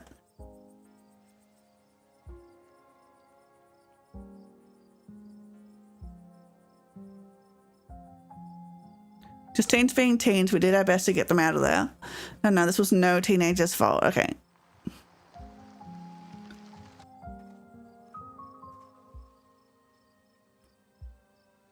Why are you asking me this? It was a mind collapse. What could I have possibly done that police would care about? Just trying to gather all the facts. Our duty as officers of the law, you see, just being thorough. I've signed Vaseline and can get a collapsed prosthetic foot. That's in bad taste. But I see there's not much more to be discussed as of yet. We'll let you go about on your evening, but we may be in touch. Have a good one. Tomorrow, you have already ruined my evenings on 2 consecutive nights, Stella. What do you think you'll be doing with my cousin tomorrow? We're going ghost hunting at Oscars. Remember? We talked about it in the mines. You were there. I didn't think you were serious. Oh, maybe the same devs as Slay the Princess. No wonder the art style is familiar. Right? It's amazing. And yeah, like if you like Slay the Princess, you should absolutely play this game. It's so good. Tess, you have a number, right? Keep me posted on what she's doing. Let me know if that ghost hunt actually happens. It's weird that you care about what she's doing so much. Clearly I have to. Come on, let's go. Tabitha starts walking to her car, pulling you by your arm. See you tomorrow.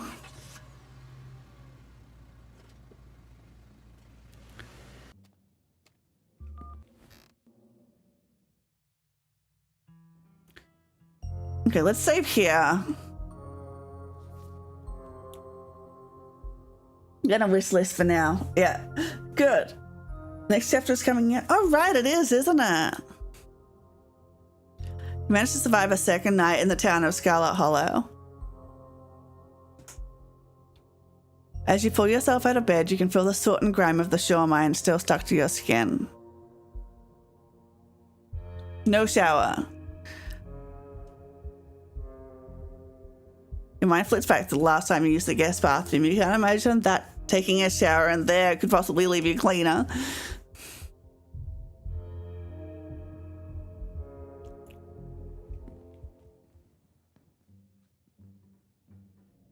Okay, so when does it say that I... Chapter 3, he'll request a meet up and seeing him. Okay.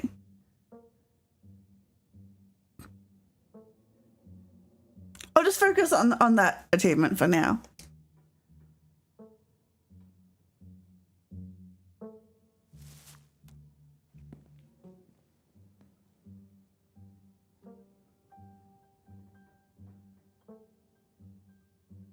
All right, let's go. I'll just chat, but I'd hate to interrupt your work. I'm in town for another few days, so if you got time, of course, we're finishing by the church.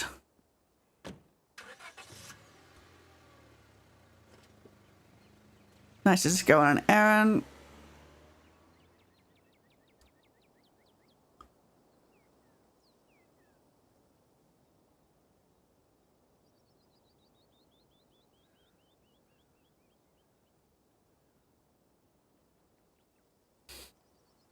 Oh, there's so many options here. I forget which ones I've actually done. By just finally letting loose, maybe her family will stop taking advantage of her. Her family is taking advantage of her because she lets them, not because she's normally measured and composed. A spell like this means nothing if she's still here next year, and yet again in the year after that. If anything, it just tightens the ties that bind her here.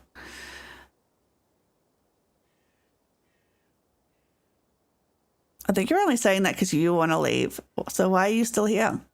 I have responsibilities. If I'm not here, if I don't do my job, all these lives are effectively over. Come on already, let's go.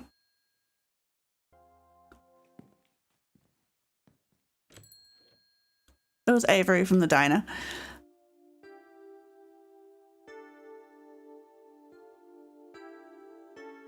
Reminds me when I had to replay visual novels numerous times just to see how the birds... Yeah, that's exactly what I'm doing right now. Can I go with you? I like the tea room. I always like visitors in the tea room, but I'm afraid I'm too busy to entertain for long, so I won't be lingering. Might as well just wait out here and cram in there like sardines. What? It isn't long before your thoughts... Oh, these two. When's Isaac's gonna talk to me?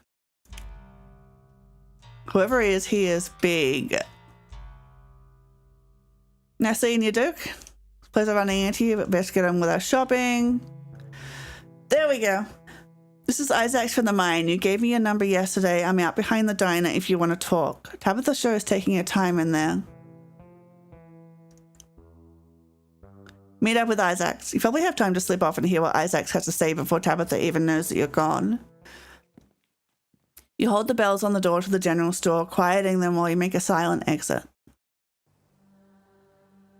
You find Isaac smoking out by the dumpsters behind Winnie's diner. There we go, Mr. X, meet up with Isaacs. Thought you weren't going to show. Here I am. Listen, I don't have a lot of time to talk, especially with you. I put 2 and 2 together. I know you're related to the boss and the other guys are all riled up. They're talking action. If they saw me out here with you, they'd think I was some kind of scab.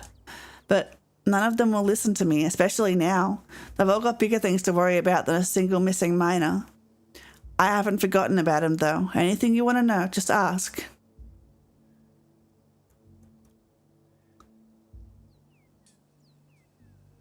What kind of action are people talking? Isaac glances around nervously. They're talking about a strike, but you didn't hear it from me. I ran into him after we talked yesterday. But why wouldn't he come tell me he's all right? Where is he staying? Why is he hiding from everybody? It just doesn't sound like him. I'm not sure the man you think is Wayne is really him.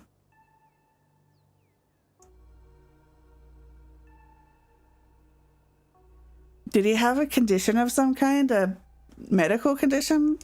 No, he was fit as a fiddle. Built like a brick house, too. Why would he be following me? Damned if I know. I didn't even know you existed till yesterday. I suppose Tabitha could have told him about you, so maybe he's trying to get to someone close to his ex. Seems like a pathetic move to me, but relationships change people. Maybe even a man like Wayne can be broken by someone like her. Did anything happen to him at the mines? Find any weird stuff? Uncover anything that wasn't meant to be uncovered? No, I don't think so. The few shifts he was picking up were all above ground, mostly operating machinery. Pretty cushy stuff, to be honest. Do you think Tabitha did something to him? Yes, I do. That, or maybe Pearl Ann. I don't know what it would be, but something happened up at that house. The week it went down, everyone was so up in arms about Miss Pearl Ann's death, almost nobody cared about the fact that some transplant miner had gone missing.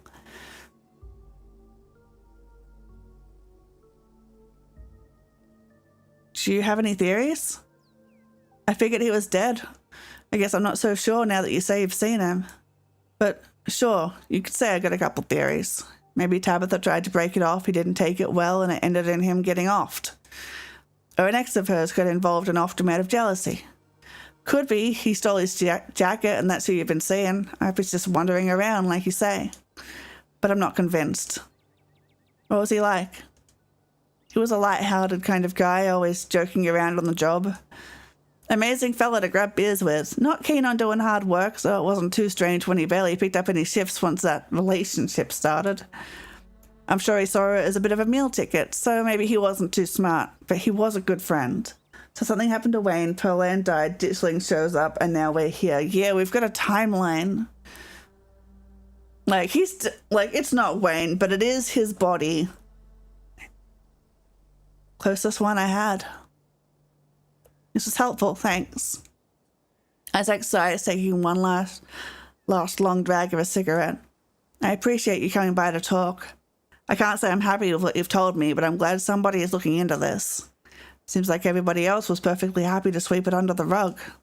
Isaac tosses his cigarette butt. It goes without saying that you'd better not go telling anyone we talked. Oh, I'm going to. And if you see him, or whoever it is pretending to be him, tell him his buddy is worried about him, all right? Isaac heads back inside and you find yourself alone again. Pinkerton achievement. You pull out your phone and send Tabitha a warning text about the strike. Are you serious? On top of everything else I have to deal with. Who told you? Where even are you? Wait, is this a prank? Did Stella put you up to this? Isaacs. Thanks for telling me. Good to know where your loyalties lie.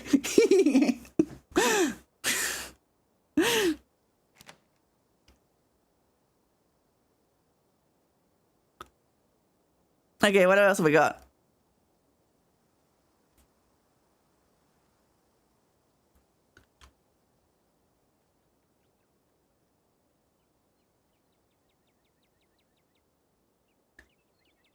We're gonna do all the hangouts now? We might. Yeah, spend some quality time with Stella. Spend your morning with Stella in chapter 3. Am I too far away from... Can I still do that? I was hoping we'd get to spend a little time together this morning, but I have to stay ahead of this. See you after work. Stay out of trouble. Looks like hanging out with Tabitha is off the table for now. Oh, yes, we can. Swing by Stella's. You didn't let Stella know you were heading over, but she's a pretty spontaneous person. It'd probably be fine to drop by unannounced. You politely knock on Stella's door. There's no answer. You knock again, louder this time. Finally, you hear the slow and quiet shuffling of tired feet and the jingle of keys and locks.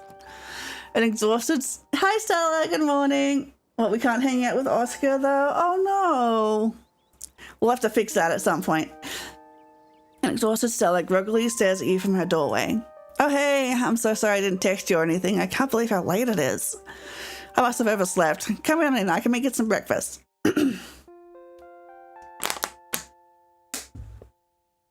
Stella talks from the other room as she changes. What are you feeling for breakfast? Pancakes, eggs and biscuits, maybe just a classic scramble? I also have toaster waffles if that's more your speed.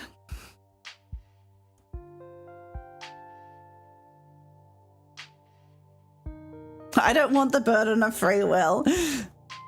All those options sound incredible. It's like you know the way to my heart. Highly recommend seeing him when Rosalina's lost her foot. Okay, I will. All those options sound incredible. It's like you know the way to my heart. What can I say? Nourishment is the most important part of cryptid hunting.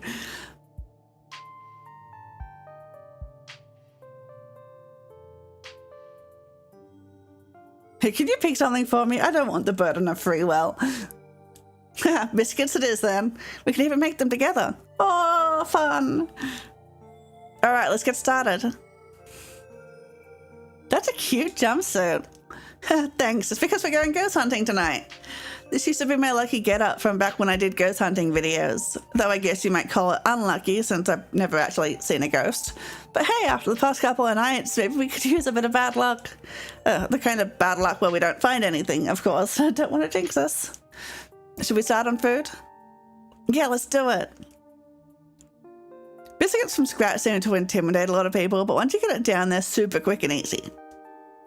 How about you mix the butter into the dry ingredients while I get everything else ready? This is too much work for breakfast. Like, before you've eaten anything, who's got the energy for this? She hands you a bowl. You gotta get in there with your hands to squish the butter into the flour until all the big chunks are gone. Don't worry, this isn't my first biscuit rodeo. Excellent, always good to have someone experienced helping out in the kitchen. With the two of us working together, maybe this will be as good as the diner's biscuits. I've never quite been able to compete with that level of perfection on my own. Squish that mix. You get to work and start kneading the mix. I'll get started on the gravy while you're at it. Anyway, seems like you got an earlier start than I did today. Anything interesting while I was asleep? Did Tabby give you a hard time? And have you heard anything from Oscar?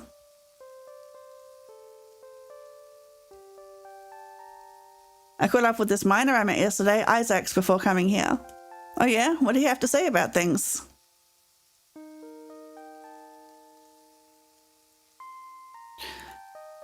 Whoever we've been calling Wayne sounds so different from the person Isaac's knew. It's hard to think of the guy as a drinking buddy with a sense of humor. I don't know what to make of that, to be honest. I love the sizzling sound that's happening right now. I have to imagine I'd lose my winning charm if whatever happened to him. Stella pauses and shudders. Best not to think about it. The miners are going on strike. Sounds like the collapse yesterday was the last straw. Whoa, that sort of thing hasn't happened here in like 100 years. Good for them. But also, yeesh, on this of all weeks. I wonder how Tabby's taking it. Power is nurtured through conflict. May everyone come away from this better for having struggled. Sometimes conflict just hurts everyone. He thinks Tabitha or Pearl Ann did something to Wayne. Maybe he is a ghost. No, Tabby doesn't have it in her to kill someone. She's not that kind of person. Yeah, tell that to chapter 4. Per land, though. That's pretty much it. Cool, thanks for the update. Did I miss anything else this morning? Ran into Duke and Bo at the general store this morning. Oh yeah? How they doing? Have they run into any more ditchlings? Looks like they're cancelling their trip to the state fair. Oh, that's too bad. Probably for the best, all things considered, though. I haven't talked to Oscar yet, but apparently they had to amputate Rosalina's foot. The colour drains from Stella's face. Oh no. Stella stands in silence for a moment before perking up. I baked some cookies last night after we got home. I was a little restless. I'll bring them over today. I'm not sure what else I can even do. Though cleansing his house of its spiritual resident will probably be helpful too. What traits do you have this round? This is powerful build and street smart. Hope you haven't forgotten about our ghost hunting plans this evening. How are you still so positive after everything that's happened? Different people cope in different ways. I know there's nothing I can do about this situation, so I just try not to think about it. If I did, I might sink into a pit of despair and then I'd just be useless. But if I just tuck it all away, I can be there for people who need me. Stella may not be lying to you with these words, but she's lying to herself. The events of the past 2 nights have taken a toll on her, and the harder she tries to bury them, the closer she is to collapsing under their weight. Okay, just remember we've got chapter 3 endings to get. We do, yeah.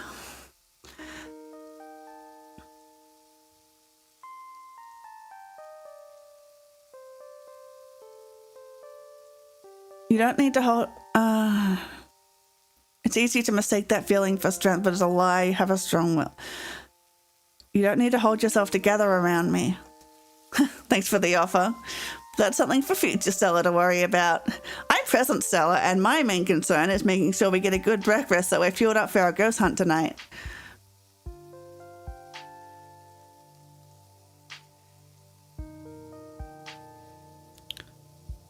After everything we've been through, I'm pretty nervous. What if it's as bad as the last couple of nights have been? I think ghosts are usually pretty harmless. As long as you're not adventuring in an abandoned mine. I don't see how even a legit haunting could be anywhere near as bad as anything that happened to us yesterday or the day before. I think we're in for a chill evening. Hydrate, thank you.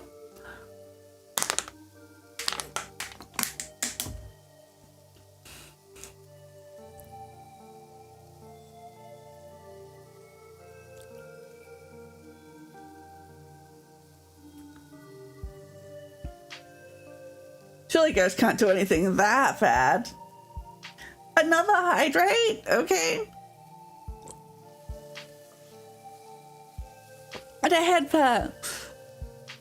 Oh, I want to see what she responds with this one.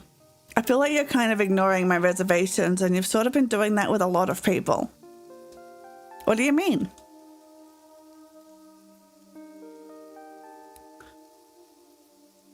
Every time someone pushes back on something dangerous, you roll right over them. Me, Tabitha, Kanika, it happens a lot. That's just my natural instinct as a professional cryptid hunter. I keep forgetting to hydrate the Tassie. The Tassie must be hydrated. Oh, there's a second one. And now I'm out of water. The next hydrate will have to be accompanied by a break while I get more water. And it doesn't change the fact that Oscar needs our help, or that something terrible will happen to my home if we don't get to the bottom of things. Are we good?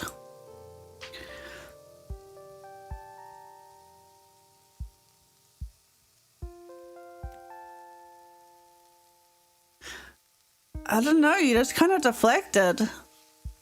I'm sorry, I'll try to do better.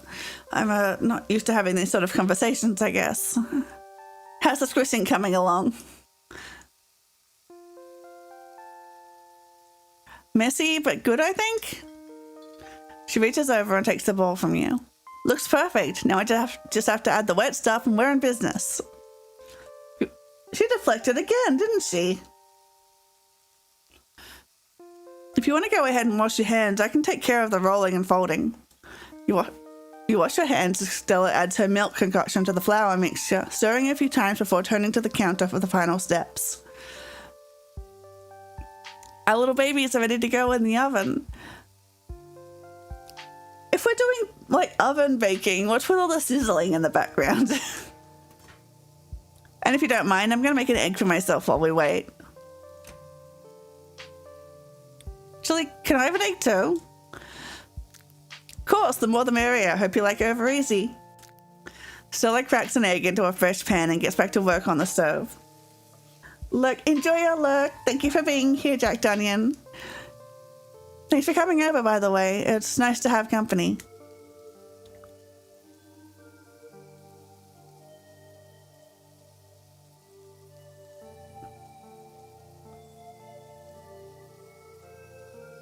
You and Tabitha give off a bit of an ex's vibe.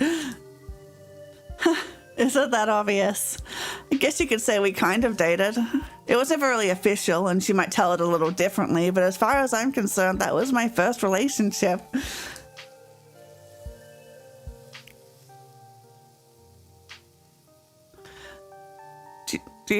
So you play for left field then? Maybe more like center? I'm into all kinds of people, if that's what you're asking. Do you still have feelings for her? It's hard to say. I still care about her, you know? What was it like dating her? She's hilarious. She is very funny. I don't know, it's hard to explain what draws you to somebody. I like the challenge of breaking down all those walls she had built up around herself. It was kind of like taming a wild animal, you know? But it all just kind of stopped after high school. I guess we didn't see each other every day, and she was always busy at the mine, so there wasn't much of a chance to hang out anymore. Sometimes I wish I could have done more to keep it going. I could have used someone like her after the big accident. Kanika was at school already, Reese was sick, and Tabitha wouldn't even return my Oh no, she didn't have any friends around when her parents died? That's horrible. It was, well, it's ancient history. Can't change the past. What happened to your parents? Stella tenses. Car crash. They were taking me to college. I didn't wind up going to college. Not much more to be said. Did you ever try to go back to school after that? Stella stares down at the breakfast food sizzling away in the pan. No, didn't have to. I inherited this house, so I didn't need to worry about where to live. And why leave town? I know everyone here. I don't know anybody out there. Except you now. Taking you to college. Were you in the car? Yeah. But hey, life moves on. Best not to dwell on stuff like that. Can we talk about something else? You and Kanika seem really close. Yeah, it's nice that she's back in town, but I wish it were under better circumstances. She's so busy with the store too, I don't know how she does it. It's been nice hanging out with her more the past couple of days. Though again, better circumstances would be nice. How's the food coming? Ding! A timer goes off and Stella excitedly pops open the oven, pulling out a tray of delectable biscuits. Funny you should ask. Looks like we're done here. And with that, breakfast is served. Oh yeah, that's a fresh biscuit, alright. Still not as good as the diners, but if I could capture that kind of perfection, there would be no mountains left for me to conquer. Better to have the thrill of a challenge. It's nice to take things a little easy after the past couple of days.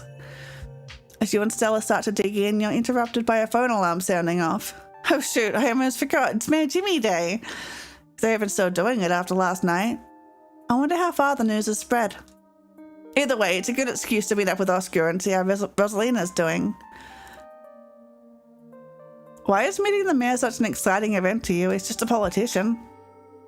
How charming can he be? You'll see. Let's finish up and head on over. I'll make sure to bring some biscuits for the mayor. Shall we?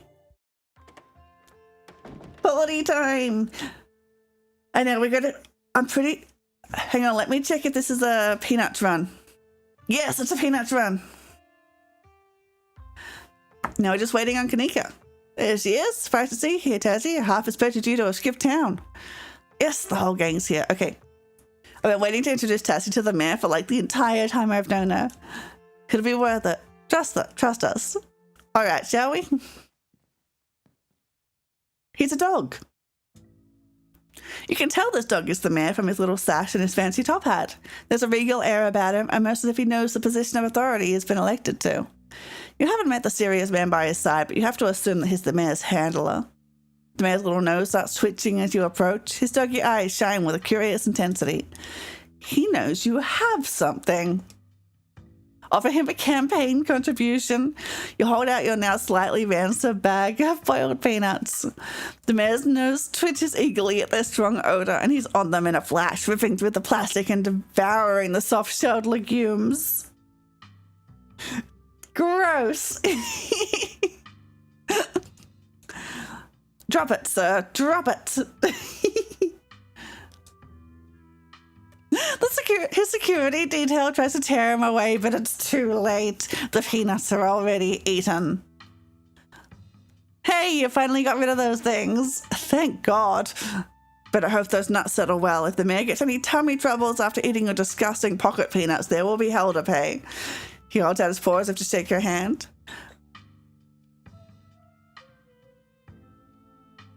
I was expecting something different.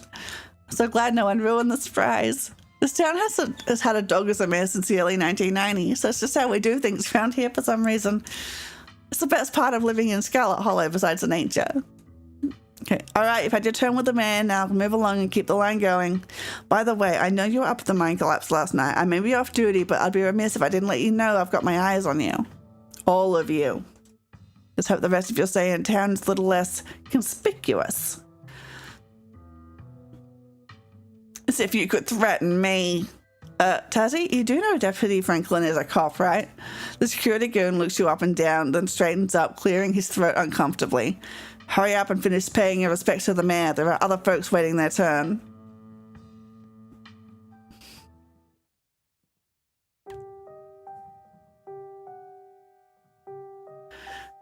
Okay, we've got other hangouts to do.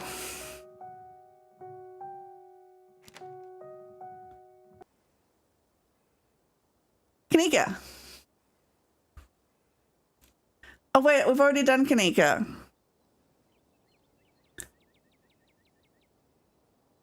Which ones have we got to do?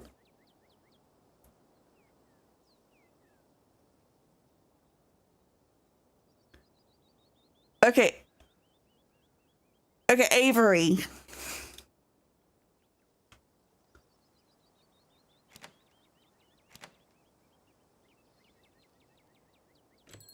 There we go. We're on the right track now. The diner is busy, but its vibe is different than it was on Monday. Its atmosphere muted and serious. The miners glance up at you with suspicion, with the exception of Isaacs, who does his best to avoid eye contact. I don't know, he seems to be making eye contact to me. Hey, good to see you alive and well. Caught me at a good time. Break just started.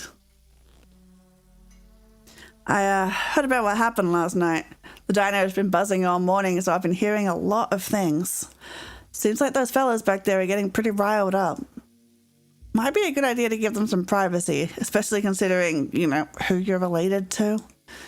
How about we take some biscuits to go? There's a little garden next door. I think you might like it. I like it anyway.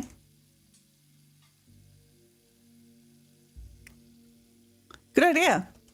Yep, let's bounce. 2 biscuits to go, if you don't mind, Sal. The sour-faced cook nods and sets a box on the counter. See you, Aunt Winnie. Don't get my Avery into any trouble, Dazzy. I've heard about what you've been getting up to, and if anything happens to them, you'll learn the true wrath of a southern woman. We'll be sticking around the neighborhood. Unless a sinkhole opens up, I can't imagine there's much trouble to get into. Avery is so stylish. And this is the spot. It's a public garden I've been putting together. It was just an empty lot when I first moved here, but Winnie said it was okay for me to mess with it. So when I'm stuck in a rut with work or music, I come here and dig around in the dirt, just organizing the chaos for a little while. But I don't think we came here to talk about my side projects. Wink. Wait. Wayne, is he? I don't see him.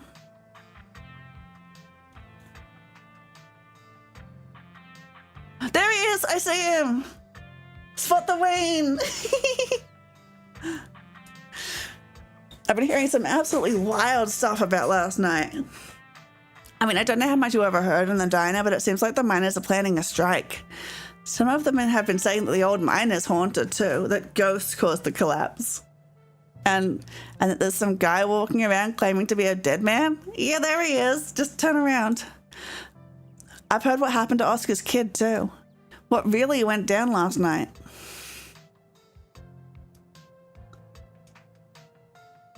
You do your best to sound sane as you fill Avery in on all the details of what happened in the mines, the knocking, the ghostly figures of dust and light, the strange episode with the stone, and of course the violent way it all ended.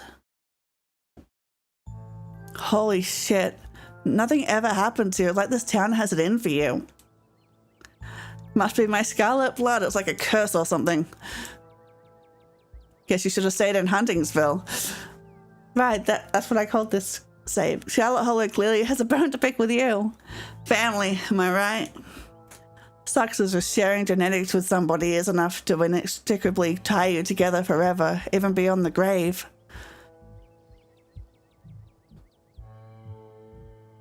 Do you regret moving here now that everything is going to hell? I gotta be honest with you. All the horror movie shit going on is kind of exciting. I know these have been super dangerous situations with life or death stakes, but I kind of wish I'd been there to see all the real life ghosts and monsters. It's a once in a lifetime kind of thing, you know? Especially considering your lifetime might be dramatically cut short by witnessing that kind of thing. Sorry, I know I must sound like I'm off my rocker. You want to trade places with me? I love Avery, they're so cool. You can be the stranger who just came to town and brought hell with them, and I'll be the charming diner employee with a bunch of interesting patterned shirts. Oh, you think I'm charming?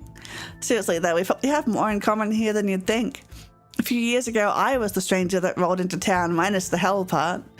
Winnie was more welcoming than Tabitha, but other folks, not so much. It's not like Charlotte was a huge city, but you'd think I just came from somewhere like New York. I'd trade places with you in a heartbeat. Quiet breeze passes over you.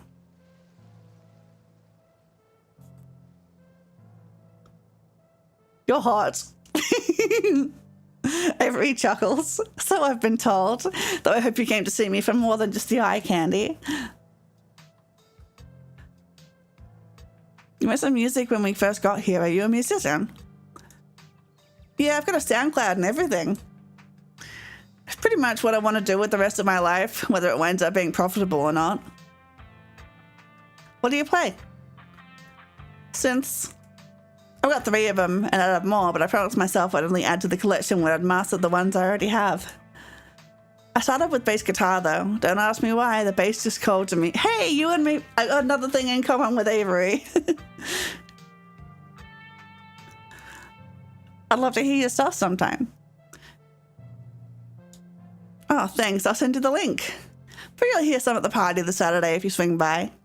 Also, don't worry if it's not your kind of thing. I don't expect everyone I know to vibe with it, so no pressure. Do you ever jam with locals? Play folk music with them? For sure. Every month the musicians in this town get together for a song circle. It's one of my regular social events. I bring my bass and strum along. Julius is there with his banjo, and even though it's a bunch of older country folks, they seem genuinely happy to see me there. I think they're thrilled that a young person is helping to carry on these traditions. I guess I'm like insurance that these songs and the way they play them aren't just going to vanish.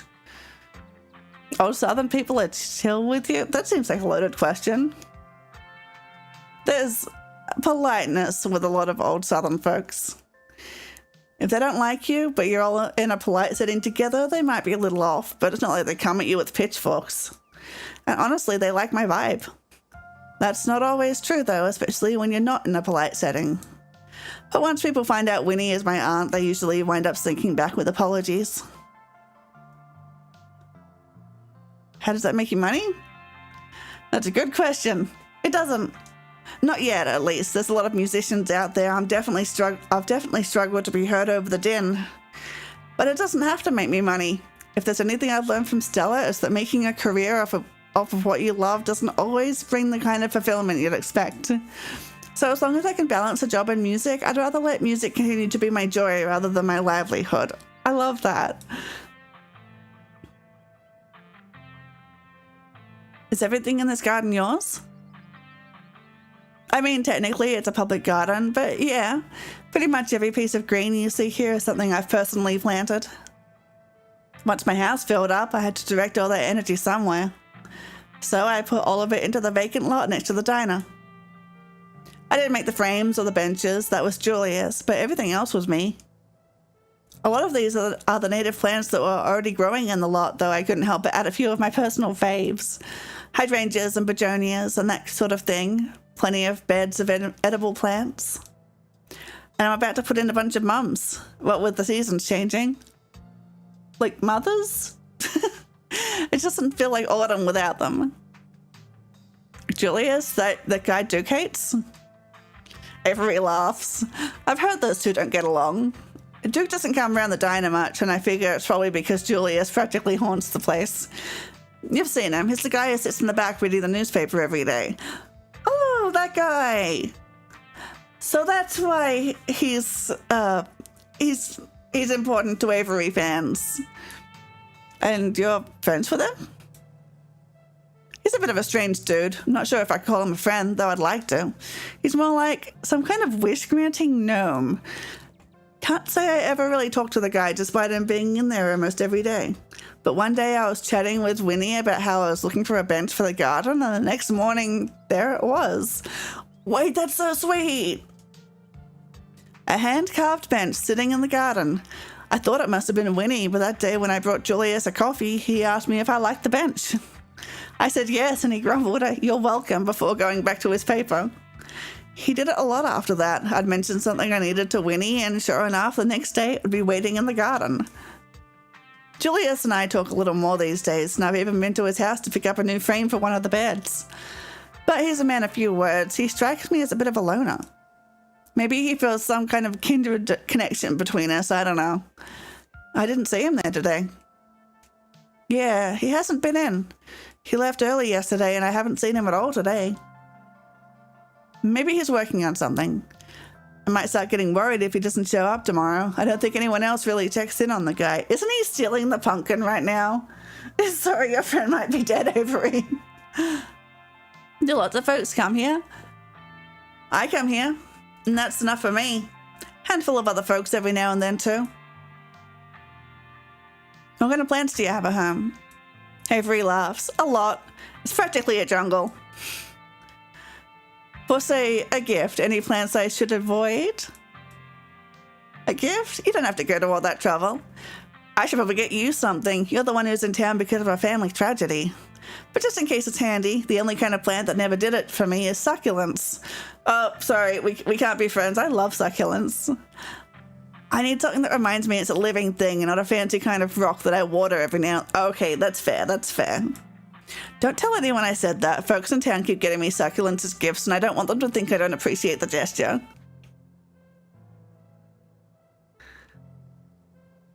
How dare you say that about succulents? They are perfect babies. What can I say? They're just not my thing. You can have all mine. If anyone asks, I'll just say they don't. Yes, that's what I was going for. Yeah, succulents suck. Hides my succulents finally. Then everybody can be happy and I'll have a vacant shelf to fill with new cuttings. Why do you have so many, though? I've never been good with plants. I don't have any because my cats would definitely knock them over and kill them. I remember I got a little cacti when I was a kid and I killed it. I didn't know that you didn't have to water them. That's a fair question. It all started with a pothos. I thought it would help make my apartment feel less lonely and empty if I could manage to keep it alive. Then I got adventurous, got a few more. Then I joined a few plant communities online. It became a way to connect with people, and the plants became a way I could remember that there was someone out there who was thinking about me, even if they were just someone I swapped cuttings with. So yeah, it got a little out of hand, but there's still some space for humans in there for now. Do you have a favorite? It'd have to be my dragon scale achalasia. People say that, like, they're impossible to kill, but they're not. They're not. I'm going to Google that. What does that look like? Scale achalasia. Oh, I know these plants. My grandparents have these ones. I didn't know what their name was, though. I'll admit it's partly because it's called dragon scale, like it's some plant from a fantasy world. It's also a cutting from one of my online plant friends. The succulents I have now, I only have because my mum got them as a gift and didn't want them. Hey, just like Avery. That's cute though. Life got pretty busy, so we don't talk much anymore, but every time I look at the plant, it reminds me that someone cared enough to package it up and send it to me. Plus, the leaves look like big puffy cartoons. Excellent quality in a plant.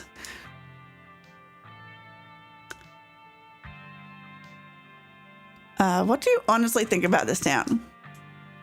It's definitely quiet.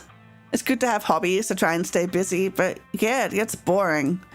You don't tend to meet many new people or try new things, but it's cheap, and Winnie pays me a much higher wage than I'd make in the city. So I'm going to stick around, save up, maybe eventually I'll move someplace else. I don't like to think I'll wind up stuck at the diner for the rest of my life. But I don't know where I'd move either. Hopefully I'll figure it out one day. Seems like you've made good friends here.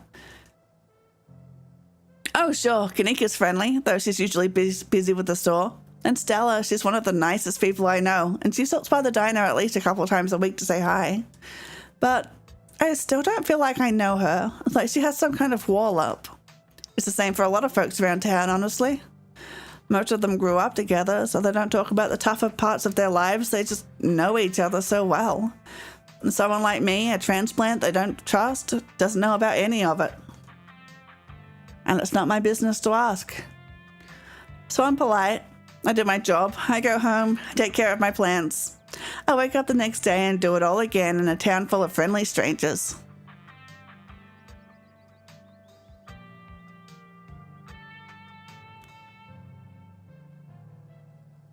I've started to notice that about Stella, those walls. Sometimes it feels like we're dealing with different realities. Yeah, you notice them after a while, things she doesn't quite say, things she's hiding even from herself. I think she struggles to process bad things that happened to her. She just pretends they never happened, maybe hoping that means she can pretend to live in a world where they didn't. But they still impact her, like the car thing. Then if you try to talk to her about it, walls. You seem to get along with Sybil. That's more of a business relationship. We only ever talk about tea. Maybe the weather if she's feeling chatty, so I can't say I actually know her. And Avery glances around before continuing. I don't know if you feel the same way, but there's something strange about Sybil. Oh, I do. I do feel the same way. Oh my god, she's so weird. I can't get a read on her at all. It feels like she makes it impossible to really get to know her. You sound unhappy. I wouldn't say that. This is the happiest I've ever been. And it's not like I'm all alone. I have Aunt Winnie. Still, as chill as she is, there are things you just don't talk about with your aunt. So I guess I'm not unhappy, just a little lonely. Have you thought about befriending my cousin? How would that go? She's also a bit of a loner. Avery laughs. That's creative. I like it. Honestly, though, I doubt she even knows my name. I wouldn't know hers if your family didn't practically own the town.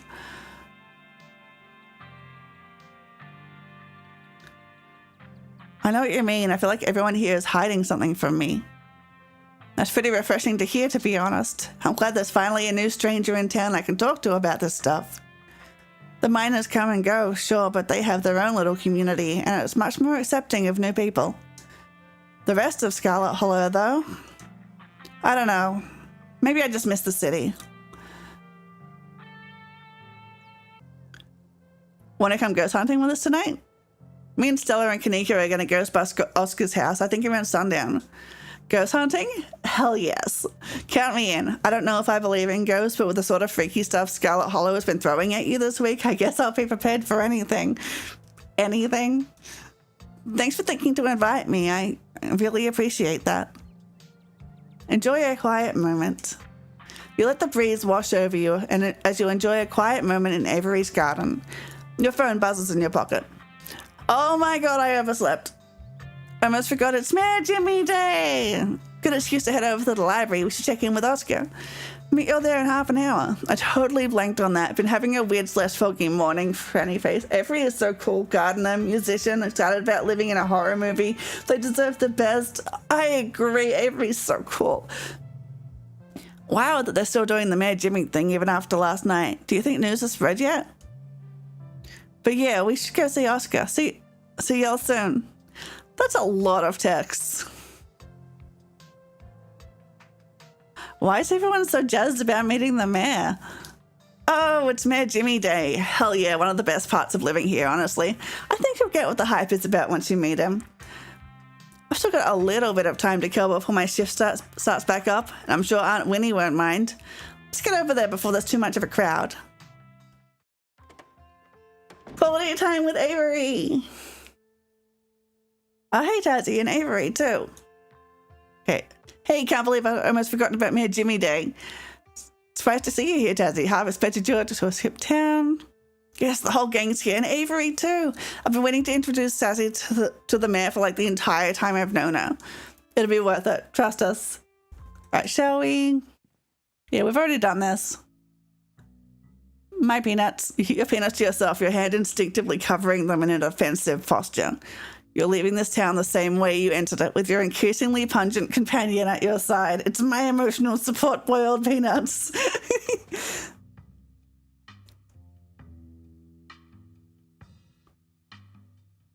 Mr. Mayor, something terrible is going to happen to this town and we need your help. The mayor yawns as you attempt to tell him about the events of the past 2 days. It's almost as if he's heard it all before. I'm going to have to ask you to back off with all that supernatural nonsense. The mayor already has enough on his plate without you getting him all riled up about monsters in the woods. You're lucky I'm off duty right now. Except for you, Avery. I know you were at the diner last night. You, make sure Miss Winnie knows I made that distinction, okay? All right. Scared of Miss Winnie. Let's hope the rest of you... Or he likes her. Either one. Let's hope the rest of... Okay. What are you, a cop? As a matter of fact, I am. Everyone just leaves. Stella, Kanika, and Avery quickly shuffle out of the room ahead of you, leaving you to follow.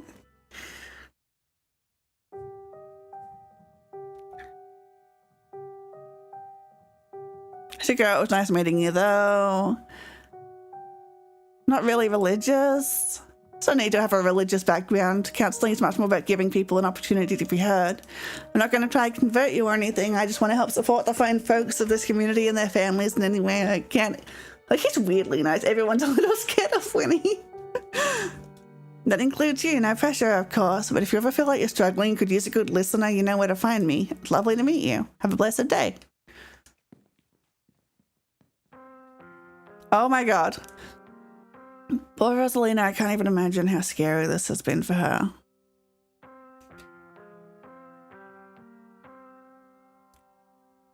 We should get it.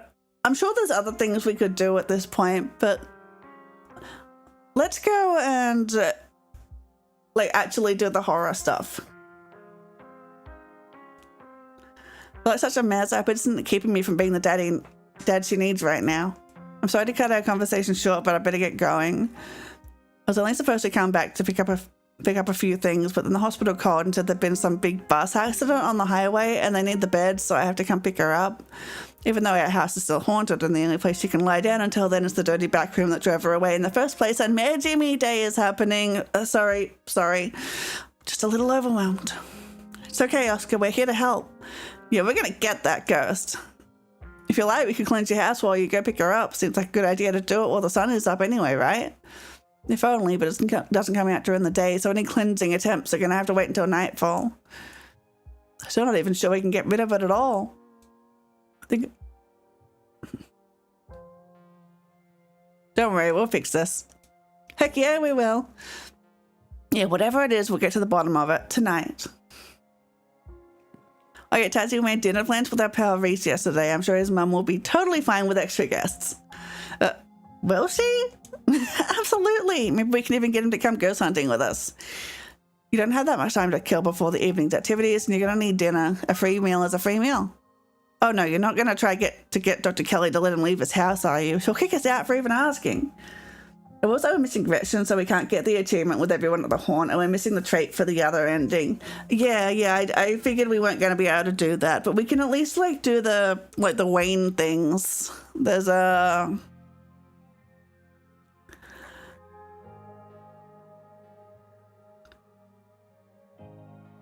What was that? Wait, what's this one? Let's see who this really is. Is Oscar's house really haunted? Make a Scooby-Doo reference in chapter 3. It's possible to do this by visiting Oscar in the morning and setting the ghost by being a man in a mask, but it's recently been updated that saying to search for clues in the haunt itself will also unlock this achievement. Okay.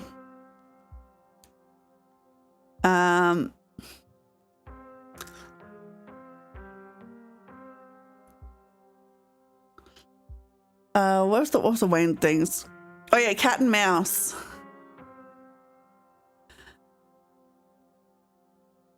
And there's also...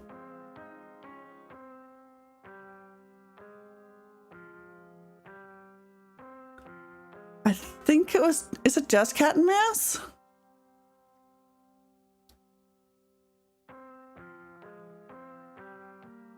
Win a trial. How do I do that? With the books. Okay, I'm not book smart in this one.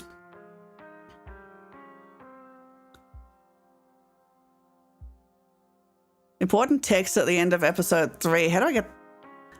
Oh, excellent relationship. I definitely don't have an excellent relationship with her at this point.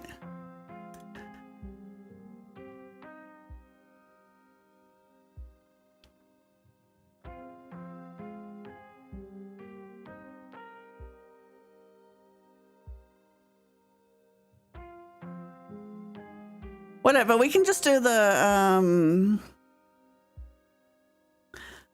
we can just do cat and mouse. Let me double check I don't have that one. Yeah, without Tabitha present, run from Wayne at every opportunity in the haunted house. We can just go ahead and do that. I wonder if he even knows what happened last night. So it's better to know about stuff like this. Withholding information and trying to keep people in the dark on purpose doesn't really help anyone. That's my opinion, at least. Anyway, you'll have fun at Dr. Kelly's place. Catch you tonight in the haunted house. See you, Avery. Anyway, shall we? Time to go. Hit to races. Oh wait, she's probably gonna be there. She was there when we made the plans. I knew you'd show up early, Stella, and you brought an uninvited guest. Great. Hello again, Tassie. Let's get this over with.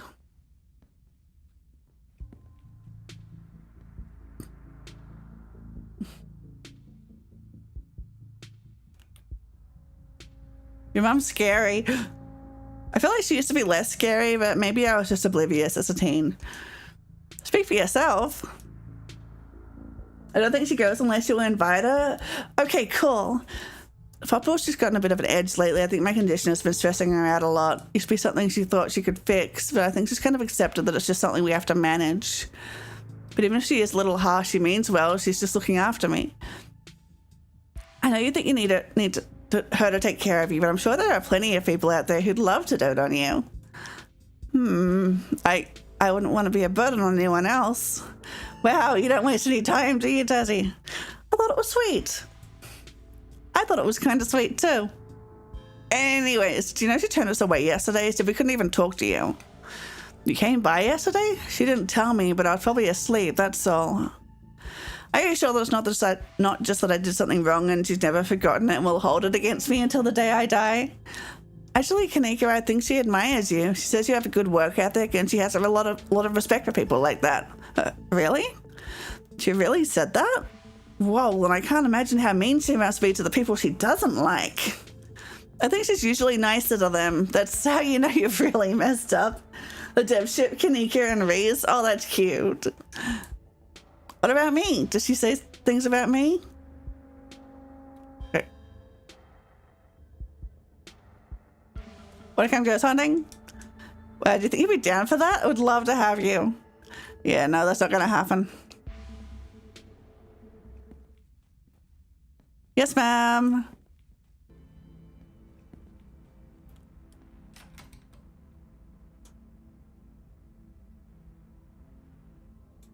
Won't let her interrupt you. You need to know what's behind this door.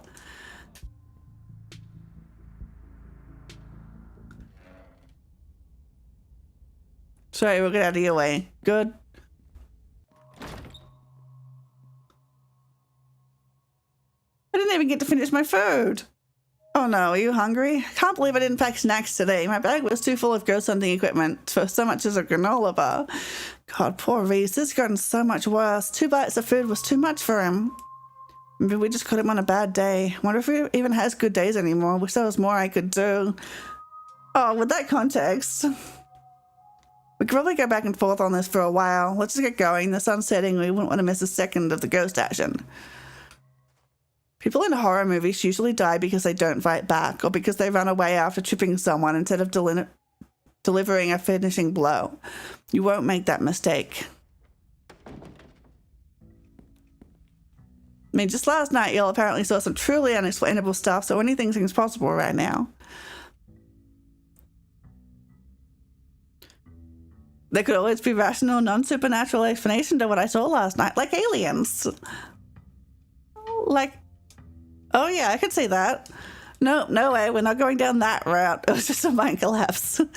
Sure, we all got a little riled up in there, but the knocking is just what happens before a mind collapse. There's nothing supernatural or extraterrestrial about that. Yeah, I'll kill someone if I have to. Powerful build is intense. What if it was a buried spaceship rising from the ground and disturbing the mind, causing the collapse? Gotta keep an open mind, that's all I'm saying. Oh, that's a good one. I'm writing that down in my notes. Can't rule anything out. You're all messing with me, aren't you? Never. Yo, don't mess off ghost busting without Zane. Decided it's better to let Oscar handle this. I've done enough rescuing, and it's not like hobbling around in the library is any different from hobbling around our house. I miss being there. I miss feeling home. You shouldn't be hobbling around at all. Just take it easy until you're more healed. Yeah, you literally lost your foot yesterday. I've got to learn to walk around eventually. Yeah, but not the next day. Might as well start while I'm still on pain meds, and our house is 1 story. It's not like I'm climbing Everest. Oscar sighs. The answer is no, Rosa. You need to rest. As if. Can't get any rest in that crappy little back room. I want our house back. I'm coming with you. Crappy. Since when do you use language like that? We have this taken care of. Nearly half the town is here to help. What are you going to do, old man? You can't stop me. I'm injured, remember? I'm not that old. You better turn around or I'll ground you. Dad, I'm pretty sure I'm as grounded as I can get. And I'm fine. This doesn't even hurt. I don't feel anything. That face is not the face of someone not feeling pain. That's because you're on painkillers, Rosa. It doesn't mean that... But Rosalina ignores him, grimacing but confident as she hobbles forward on her crutches. Oscar says and does nothing to stop her. Girl lost her foot, let her say crappy. Right, she's earned this. Okay. You all cross over the threshold and enter Oscar's living room. Family photos line the walls and stacks of books sit comfortably on wooden furniture. Okay, looks pretty... Okay. Alright, gang. I think we'll cover more ground if we split up and search for clues. There we go. No, absolutely not. I think we all know how that would go. Ghosts or not, splitting up is always a recipe for disaster. Yeah, you're probably right. If we discover a ghost here, we should all discover it together. Not exactly the angle I was going for, but okay.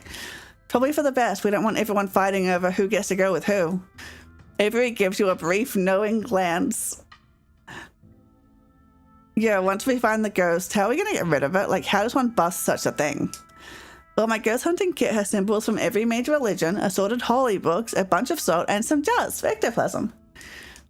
Worst comes to worst, we can always use the Ouija board to politely ask us to leave. That sounds like fun to me. We might as well try it, right? What's the worst that could happen? We make the ghost mad and it gives us more evidence. Sounds like a win-win. I think I'd rather not take the chance. One ghost is enough to deal with. I don't much like the thought of opening a door for something worse. Wow, I've never been this superstitious, Dad. This ghost really has you freaked out. Okay. Oscar takes a deep breath before continuing. Let's head to Rosalina's room. Follow me. Okay, yeah, Tabitha didn't come. A hat! Okay, as is tradition, I'm going to have a short break. I noticed that Demon redeemed Hydrate 11 minutes ago and I totally missed it. So I need to get my water. So I'm going to run some ads and we'll continue in 3 minutes. Where's my BRB? There you go. Thank you for the headband.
Okay, I'm back.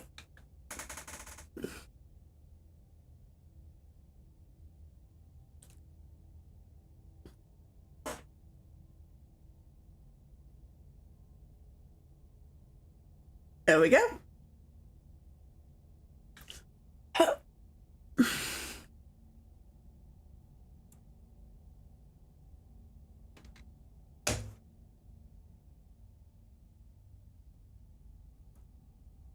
Look for your friends in the library. Also, welcome back, everyone. You have no idea how long you've been out, but by the lighting in the living room, it's much later than your memories of being awake. Everyone must have gone home and left you here.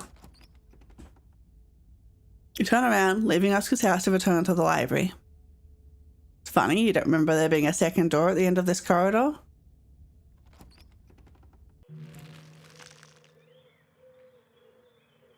You remain silent, stunned, or perhaps cautious.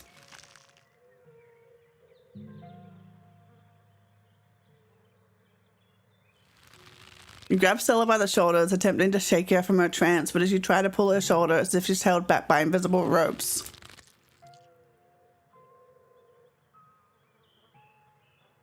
Just listen.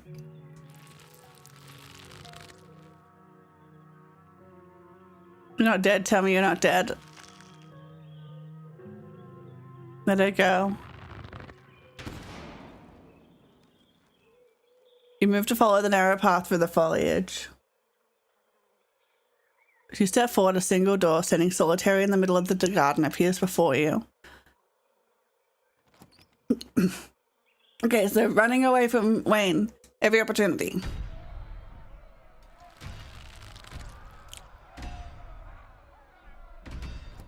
Bye-bye.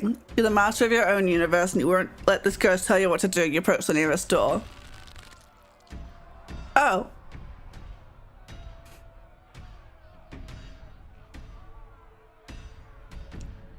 This is fun. Close the door and turn back around.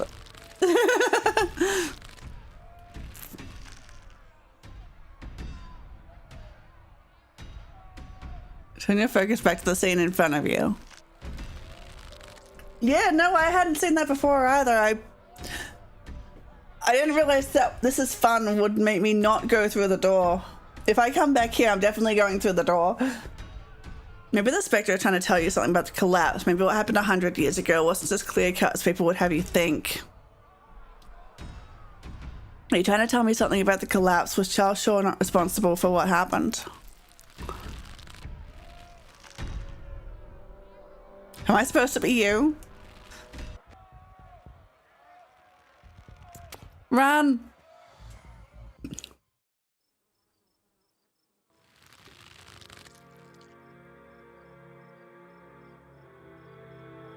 Dang, how do you know I have the hot spare Radine? How old are you supposed to be? Partly let the figure continue. Something about this woman doesn't sit right. She must have some sort of ulterior motive. What's that about misfortune or stepping foot outside the hollow? Is the town cursed? Run! Run away! You run into the uncanny underbrush before hearing another word.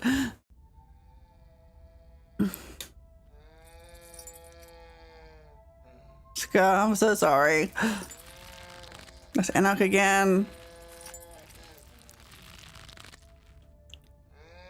You remain fixed in silence as the figure continues. Run! Vote for the hole in the Venn diamond.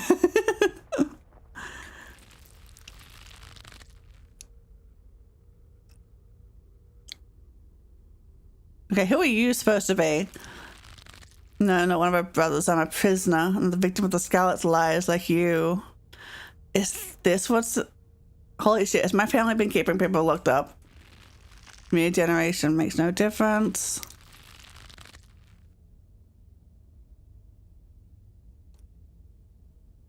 So Charlie and Eddie get to bed together. What is this place? Is there really something like this in the estate? Does Tabitha know about it? Wish I could. Can't take it with you. It's not possible. I'd kill to go to the beach right now.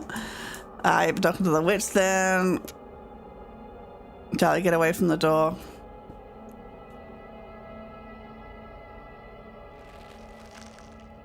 How does it know that? Interesting interpretation. Run! Cat and mouse, there we go.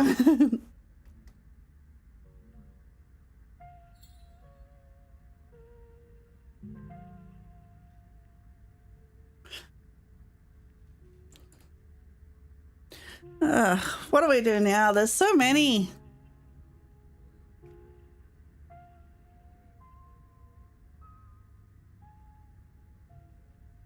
We can probably skip to 4. Oh, we can... Yeah, we can skip to chapter 4. We've got a... We've got to kill the doctor. And start Reese's Romance. Oh, wait, what's imagine how many there will be when the game is finished, right? Wait, obedient. How do you get that one? When Reese asks you to stay in the basement and wait, do so. Yeah, I kind of want to just skip to chapter 4 now.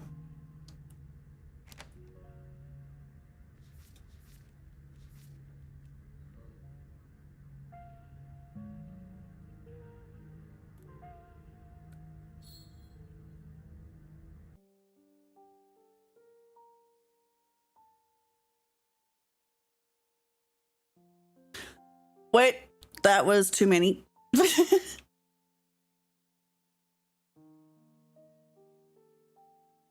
Fuck. No. That was save, not load my save.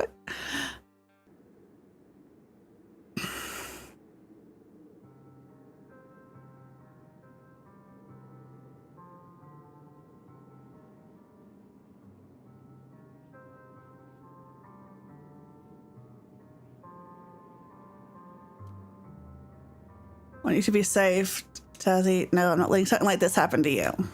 Oh, let's get this over with. Oh shit! That was easy. Tabitha steps into the spotlight, everything crashes to black.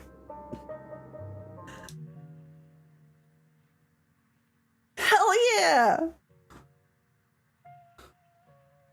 I just did the wrong dialogue last time. I did it! You come to in a basement, it's cold and wet, and a mound of dirt sits before you. Oh no, you alright, Tabby? Tabitha's hand breaks through the dirt. She claws her way out of the ground, gasping for breath. It's for the best, dear. Tabitha, are you okay? Your cousin doesn't say anything in response.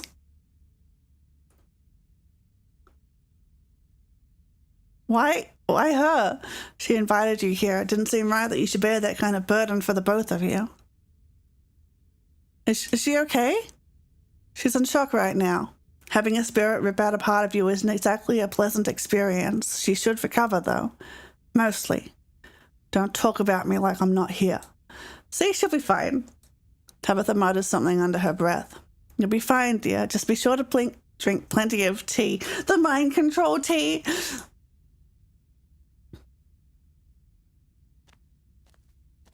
You step forward to peer into the pit your cousin clawed her way out of. Charlie's mummified remains stare up at you, sad and broken, at the bottom of the pit. The spirit remains are down there, I assume?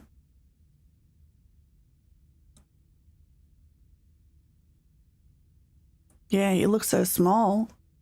Regardless of what you went through tonight, he was just a man. I'll make sure the body gets a proper burial. Come on, Tabitha, let's get out of here. Tabitha stumbles to her feet and walks with you to the stairs. The ghost wasn't lying about wanting years of her life. The lines on her face now mark your cousin as on the cusp of middle age. Oh, Tabby's old. She's got the white, straight old Tabby. God, I love her so much. Best character. It's real this time. A cool autumn breeze blows small piles of dried leaves across the steps of the library. I'm parked just over there. Let's head back. I feel like shit. Tabitha doesn't wait for a response, pushing past you and heading towards the car. I'm going to peace out too. Back-to-back encounters with my own mortality. I've got a lot to ponder. See you, Rosalina. See you, Alexis. I'm so sorry I wasn't there for you earlier in the night. I had no idea what y'all were planning to do. How are we supposed to know it would be like that? Things have been strange around town, sweetie. Now's not the time to be poking around in the supernatural. I thought you learned that lesson yesterday. But magic isn't real. I mean, it's not supposed to be. God, that hurt. Everything is so sore. Tazzy, is it? The house is clean. Achievement! I honestly can't believe it. Tabitha making a selfless decision for another human being. But she did, didn't she? She looks awful right now. I don't know what to say. Tell her she has my deepest gratitude. And that I'm so, so sorry. I don't know how I can possibly make this up to her. And I can't believe I let Rosalina go in there. I can't believe I let any of you go in there. How could I have been so careless?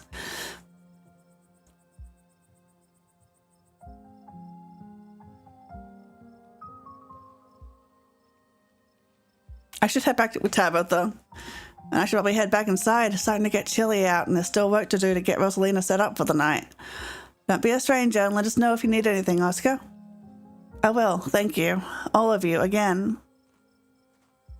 I believe it's time for me to get my daughter home as well. But, Kanika dear, you haven't been feeling well. You need to get some rest. Okay. Kanika wearily treks back to the general store. Before I go, Sybil places a hand on your arm, holding you back for a moment.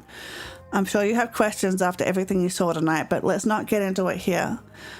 I think everyone could use a little rest and relaxation right now, yourself included. If you swing by the tea room sometime tomorrow, say early afternoon, you and I can have a little chat. I'll see you then. You can't help but overhear snippets of their conversation as they leave. My whole body hurts, Mum. What was that? And I want a better answer than a ghost.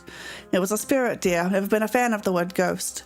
You'll be all right. Let me get some of that special tea. It's been working well, don't you think? I think ibuprofen would be better, but I gotta admit the tea has been nice. Stop mind controlling your daughter. Tabby. Oh, she's so wrinkly. It suits her, though. The ride back is nearly silent. Tabitha is visibly exhausted, her face drawn and pale. Fresh furrows are formed at the corners of her mouth and at the edges of her eyes, and her once uniformly sandy blonde hair is painted with streaks of white.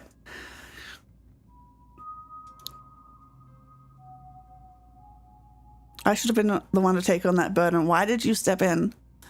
Sybil was right. It wouldn't have been fair to you. Should you be driving right now? Your cousin doesn't answer you. Fair enough. Thanks, Tabitha. I mean it. We're family. We do things for each other, and I need to thank me. What does it feel like? It feels bad. You know, I think this is actually a good look for you. Is it? Because it doesn't feel good. It feels like something's been ripped out from inside of me. So I guess ghosts are real. Yeah, guess so. It's pretty terrifying to think about. That's healthy. Make sure you hold on to that fear and stop investigating weird stuff around town. Clearly, every time you do, it ends really, really poorly. Stay scared. Stay safe.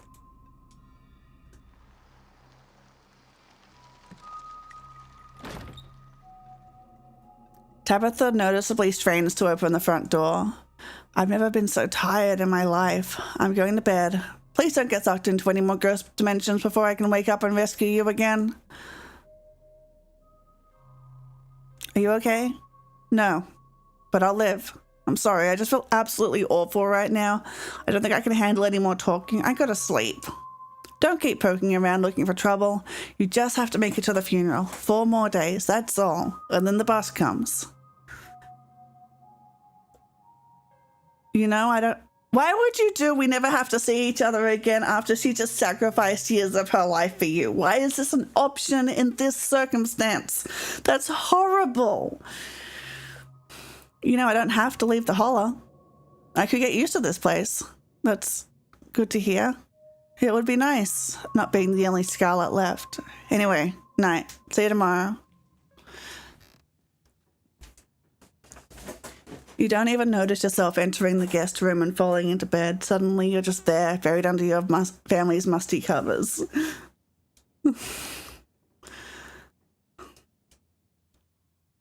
The spirit of Charles Shaw Jr. has been put to rest at the expense of unknown years of your cousin's life.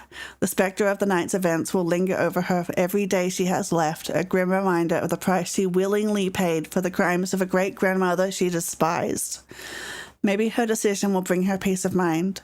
Maybe she can still right the capsized ship of her broken life. Or maybe things will only spiral out of hand from here. And episode 3, having showered.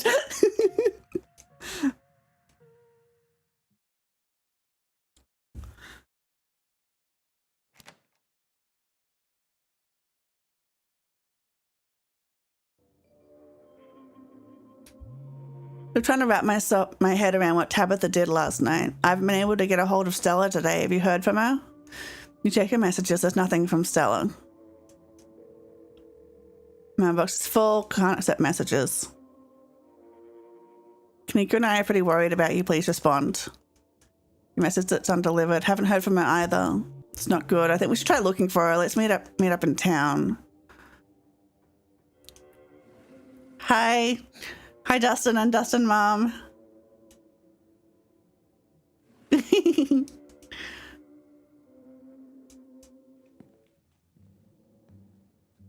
In the light of day, she looks even more physically worn than she did last night. The fresh creases carved into her face accentuate her frown, and she slumps even more uncomfortable than usual. Geez, have you showered since you've gotten here? I could smell you from the other room. I have not. Ugh, it's fine. It's fine. There are more important things going on right now than your hygiene. They're striking this week of all weeks. If I didn't have enough on my plate already. Your cousin's posture is unsurprisingly much tenser than usual. It's possible the strike is even worse than she thought it would be. Probably won't be long before she bolts out of here. Does it even matter how the strike plays out? Any resolution would merely treat the symptoms of the disease rotting in the heart of Scarlet Hollow. For things to stand any chance of getting better, there's something deeper you still have to fully uncover.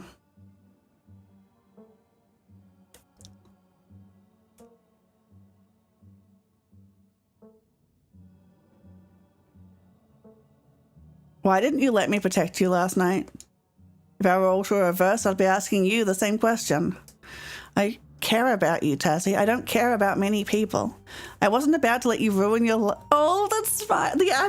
An actual smile instead of the showing the teeth. I wasn't about to let you ruin your life over something you had nothing to do with.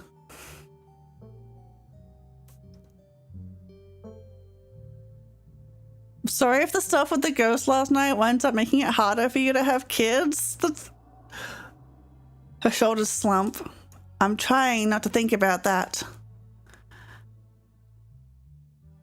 I hope other people in town finally start treating you better. They've already made up their minds about me, and now they're reconsidering. It doesn't matter what other people think, though. They don't know me. How are you holding up? You look... drop it, Tazzy. Okay, yeah, I can drop it. Have you heard anything from Stella? I can't get a hold of her. No, but that's not exactly newsworthy. I'm sure she's just processing what happened last night. We weren't the only ones who were traumatized. Could we get going, right? Yeah, I've dawdled long enough. Stay safe. No more hijinks. But let me know if you get in trouble, okay? Tabitha slips past you, her heavy boots thudding down the hall as she marches away to face her employees. Time to figure out the rest of your day. God, she's so cute. Tazzy, you made it down the hill in one piece. Thank God. Kanika pauses for a moment and eyes you with skepticism and concern. She knows you haven't showered. It's for the achievement, okay. Okay, so there's something about the computer. Like, find everything.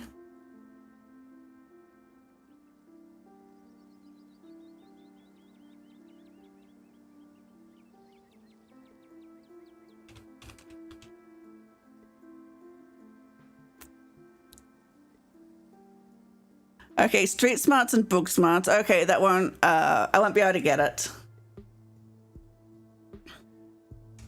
I didn't realize there were so many of those stitchlings around, or I would have driven up to get you. Can't believe they're outside during the day. It feels wrong. How's Tabitha doing?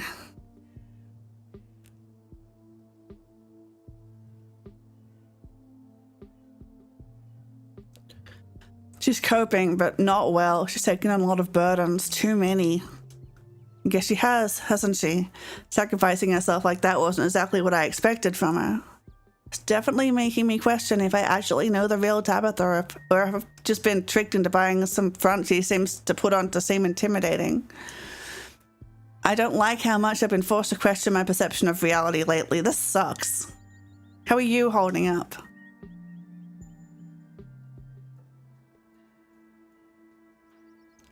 Much better now that I'm with you. Wow, so smooth. Yeah, she hates me in this playthrough, doesn't she? I invited you because I don't want to be grabbed by something spooky while looking for my missing friend. And Avery is working today. Don't think this means you're not on thin ice. Supposed to see your mum at some point today. Not sure what she's planning to tell you today that she couldn't have told all of us last night. Maybe she's gonna read your fortune. Yeah, okay.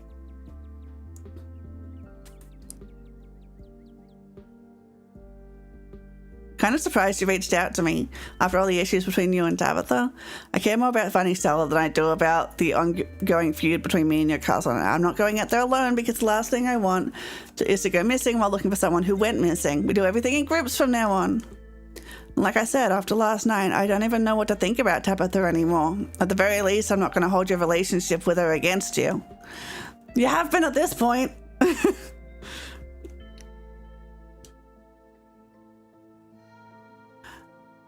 Why is it skipping? Stop that.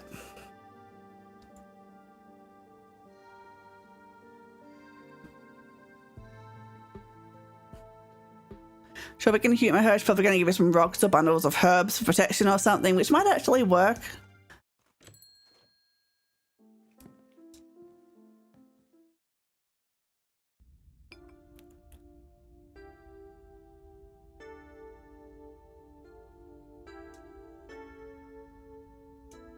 And my mom.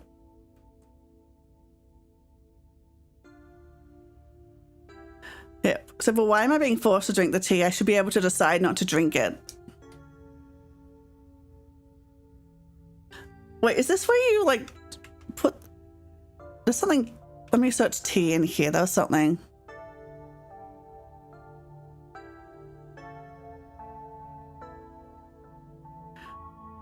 Okay, Kina, do not drink the tea. Okay, I can do this if I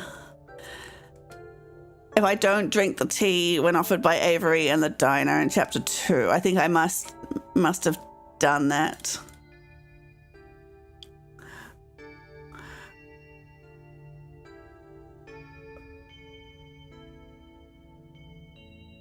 And now I don't get a choice. Soothing beyond what you would expect out of ordinary tea. There must be something magical at work in this blend. Cheat tea, yeah.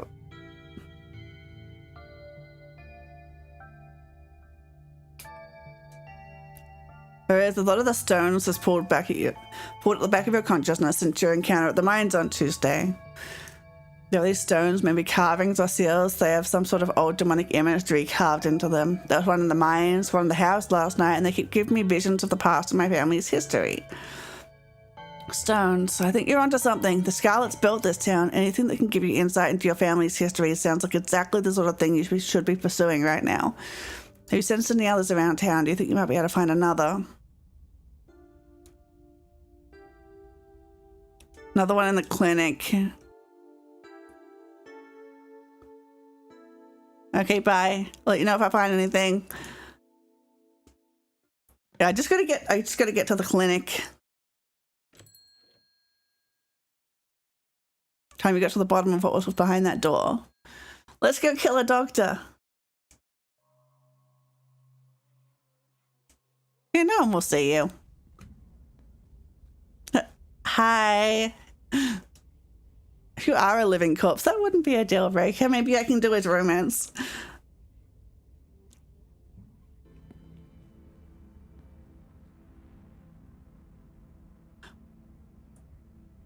Wait. Examine your aunt's body. Can I? I can't imagine I wouldn't have taken this option. You step forward and pull out the drawer. Yeah, no, I haven't seen this. So this is your Aunt Pearlan, coal baroness of the Scarlet Mines and local she-devil that it seemed no one, not even her own daughter, was able to mourn. This is not the first corpse you've seen, but it feels the same as any other. She's an empty body now, the warmth and energy of her life now dissipated, the same as your mother was, the same as you'll be one day. The state of her body doesn't reflect the pus-covered napkins you found cleaning the bathroom the other day. Hi, Auntie! Cold air rises from her bluish skin, her vacant, filmy eyes staring up at nothing. You try to imagine what she may have looked like alive and breathing, slinging subtle insult to the townfolk, but it's hard to picture any expression on her face so stiff and cold with death. Making sure she didn't walk off.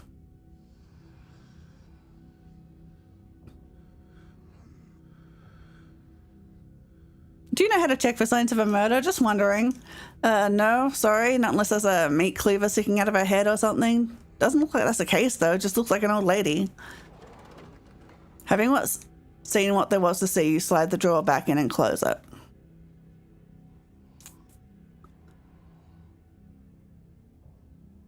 Thanks for understanding. If only the files be. Rhys stops to listen to something. You can hear it too, but ever so faintly. The sound of footsteps just outside the clinic. Shit, she's back already. You hear the front door of the clinic open and close, the creak of its antique hinges echoing down the hallway. Footsteps start down the hall. Just headed this way, quick, we gotta hide.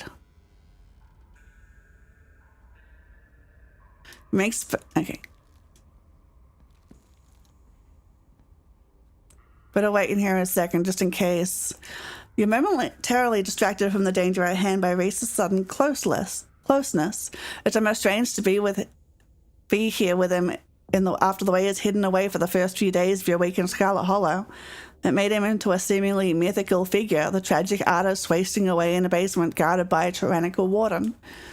Now he's close enough that you can hear the beating of his heart against his delicate ribcage, see his chest rise and fall with shallow, nervous breaths.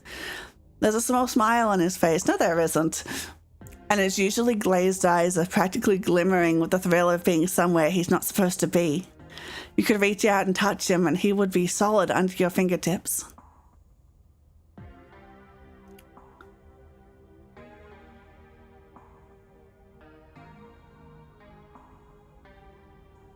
You pretend to lean in to get a better look through the small gap in the door.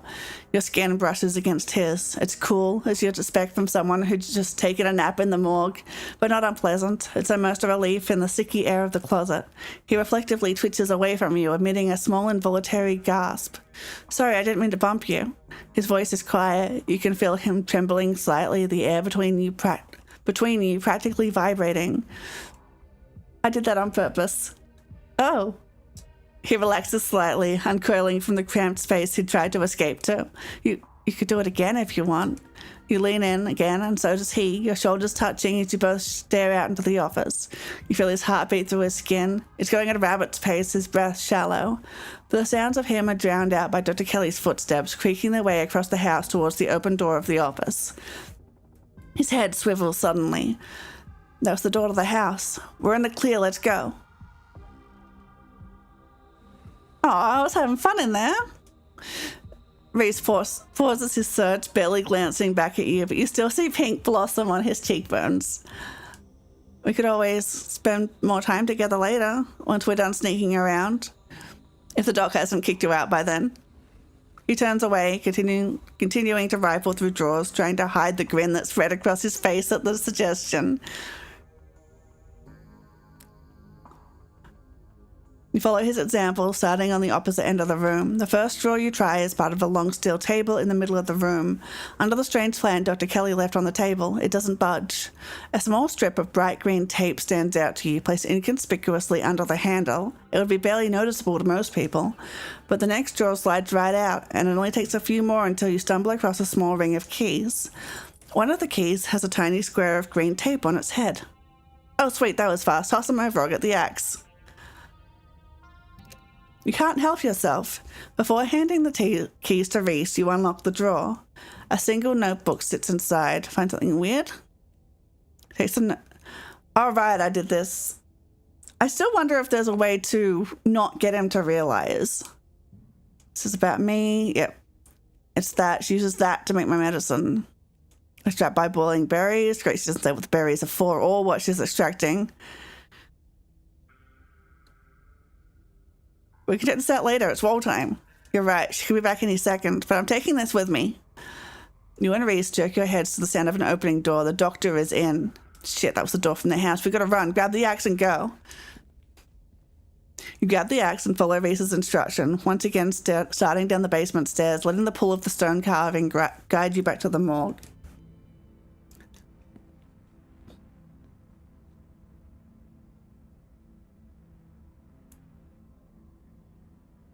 And make the first blow? Go for it.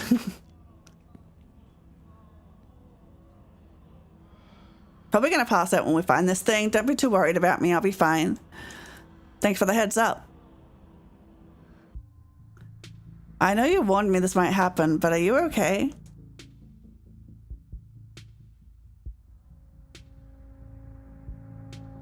How did I get here? I carried you.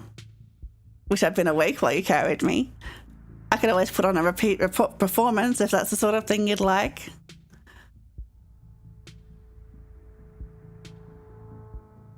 So what now?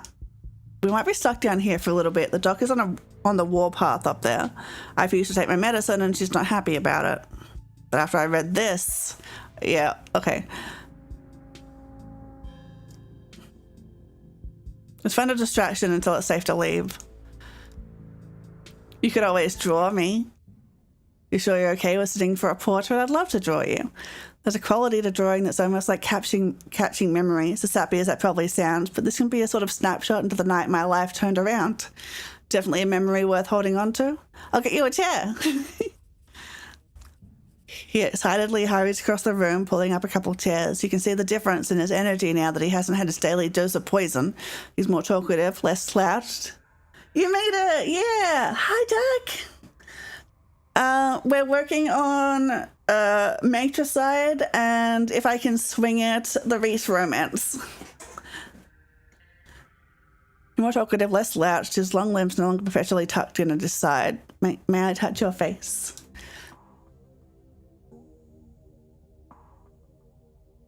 Sure, blush. Places a gentle hand on your jaw, tilting your head slightly to the side. His hands are warm now. The corpse-like coldness is gone, replaced by a lively heat that stays in your cheek even once he pulls his hand away. Perfect. He pauses for a moment, his eyes locking with yours, a palpable tension filling the room. Take his hand in yours. You reach up and gently take his hand in yours. Maybe you could study my face more closely. Lean in to kiss him. Reese stands stock still as you lean towards him, a slight nervous tremor in his shoulders. His cheeks flush red with more liveliness than you thought his sickly pallor could muster. You can see the disbelief in his eyes, the anticipation. Yeah, we are. There is no ambiguity in our intentions. He reaches back up to you, his fingertips resting lightly on your cheek, trembling against you. He leans forward. There's a knock on the window. Damn it, Wayne! You cop blocker! Tassie, don't get any closer to that thing. It's time to go home. That voice, I know that voice. Without another word, Wayne starts pounding on the window. Good luck, freak. That glass is shatterproof. Enemies upstairs, enemies outside. We're surrounded. Even if I get out of this house, I won't be safe. You won't be safe. What do you mean? Wayne isn't going to hurt you. He hasn't hurt anyone. Yes, he will. He's furious with me. Can't you hear it? But I'm not weak anymore. I can fight back. I don't have to cower in fear from the people who want to hurt me. I can protect both of us, Tassie. The window shatters. As Reese tears at his clothes, paint bubbles out from the canvases, his ghoulish figures peeling themselves out of their two-dimensional worlds, invading yours, crawling up the walls. Wayne's jealous, he so is. Grab my hand, I'll pull you out. Leave us alone. In a surge of violence, the change that has been brewing inside Reese finally comes. Did he have to tear off his shirt, though? I mean, yeah, but like, why? As it manifests, the broken basement window is sealed off and Wayne along with it. We aren't safe, but I feel strong now. I think I can save us. Stay here. I'll be right back. I just have to deal with the doc. Okay, I'll save here just in case there's the obedient achievement, which is just to stay here. Because yeah, exactly. Yeah, we'll see if this, I don't know if he kills his mum without, like, my help. But we'll wait. Wait for Reese in the basement. Reese said you should stay here. So you will. There are a few moments of silence. It's interrupted by some kind of percussive sound, like a quiet gunshot. You hear heavy, stumbling footsteps. Then Dr. Kelly screams. It cuts out, interrupted. You can only imagine why. The silence returns. Oh, welcome back? Then footsteps on the stairs down to the basement. It's done. She's not a problem anymore. Do as you're told. I did.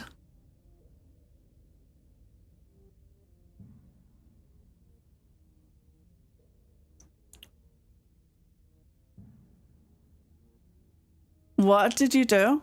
I defended myself. I stopped her from hurting anyone else. I earned my freedom. Welcome to the Dead Mums Club. Happy to be a member. You should have seen the setup she had waiting for me. The basement was only the beginning for her. She built a prison cell and had it all ready for its occupant. Glad she never got the chance to use it.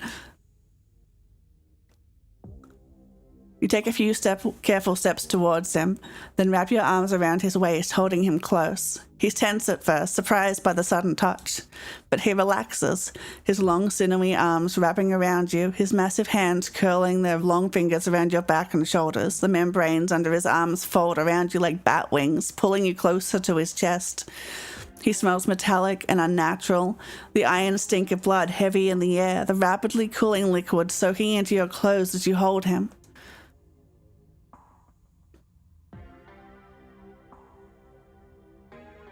Imagine hugging him and it's just like, you murderer. Like, please let me go. I'm the one that hugged him. You did what you had to do. I'm glad you understand. There's a creak on the stairs above you. Come along, Tazzy. Don't waste another second talking to it. It's unstable. But I haven't got the romance achievement yet. You're real. I am. Better get running. Pure terror in his eyes, Reese scrambles through the window and bounds off into the wilderness, his creations pouring out after him. Shall we?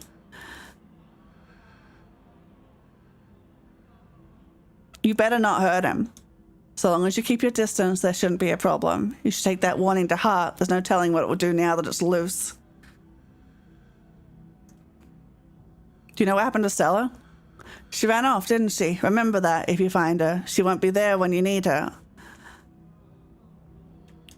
Be seeing you. Brought up the stairs now, the clinic. How did that not get the... I'm checking my guide.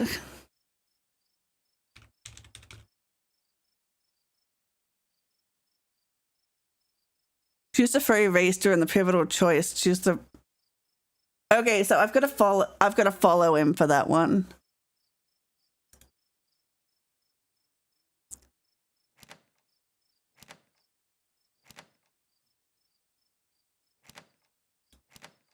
Save here. Load this one.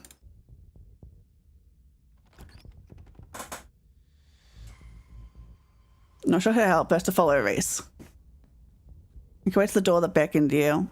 You now know where it leads.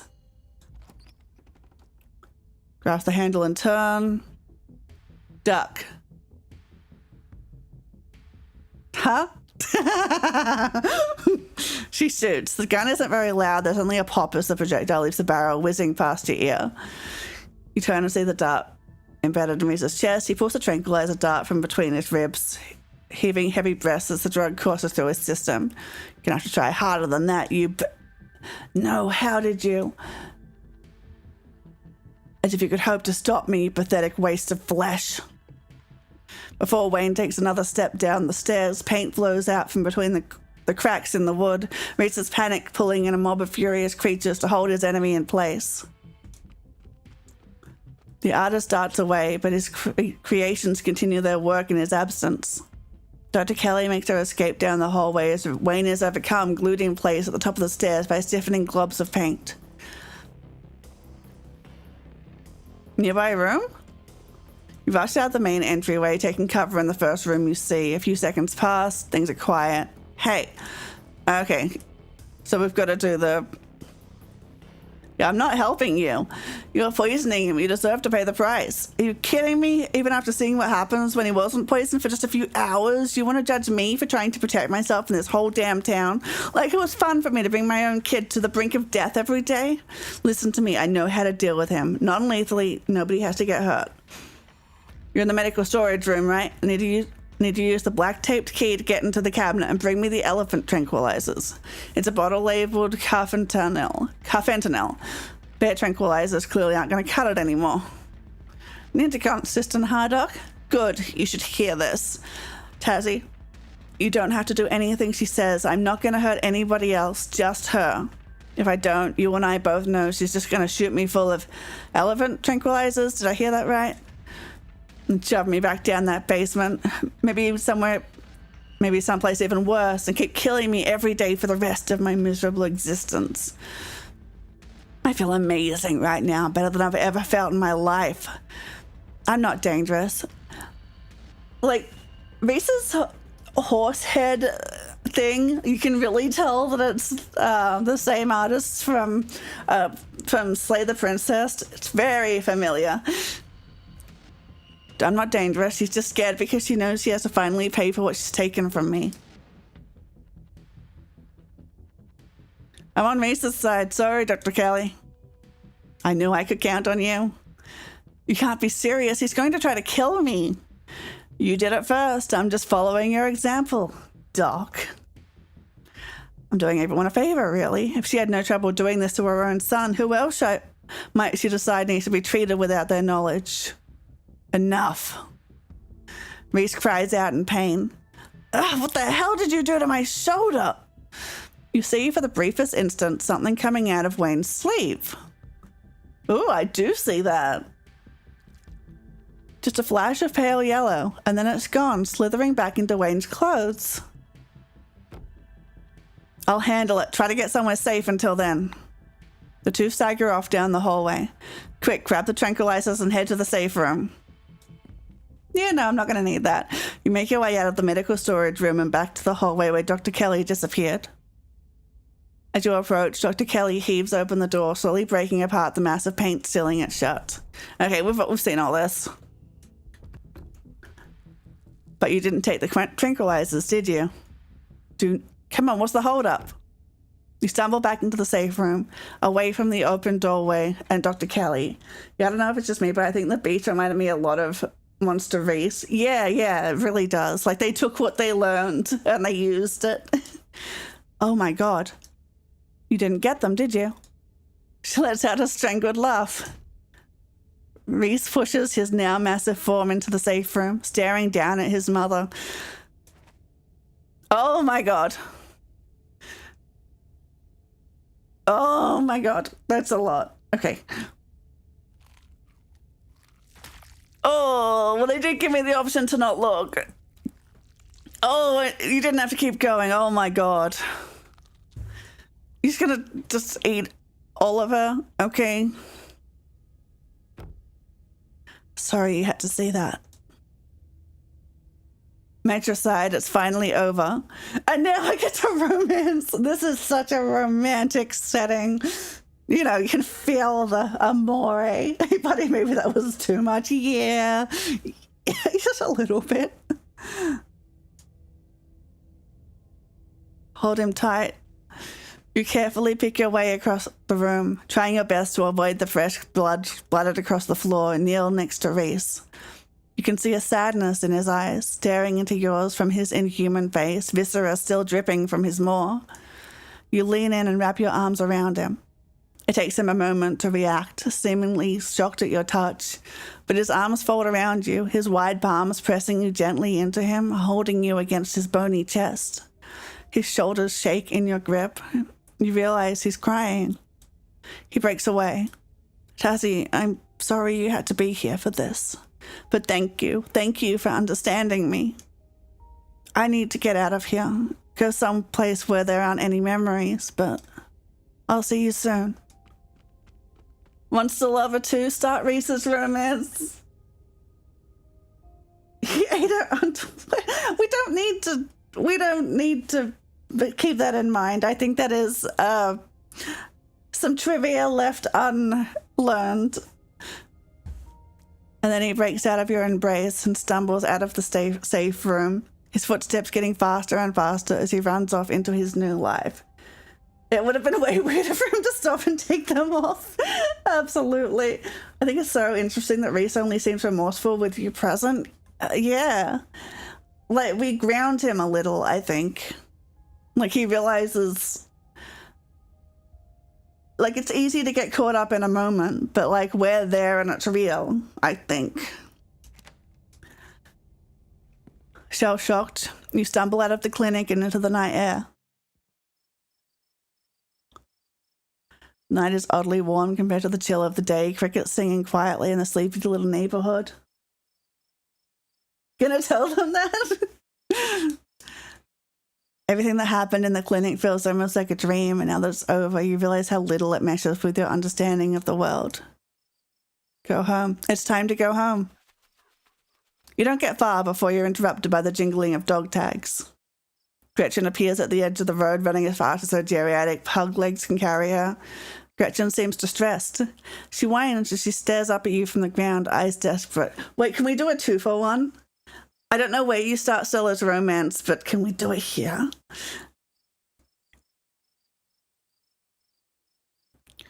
Gretchen, where's Stella? Gretchen whimpers, then starts trying to drag you towards the woods. Follow Gretchen. She nervously runs ahead of you the whole time, constantly looking back to make sure you're still there as she leads you into the dark woods. Before long, the tree's thin and you find yourself on a steep hill by a 2-lane road lined on one side by sheer rock.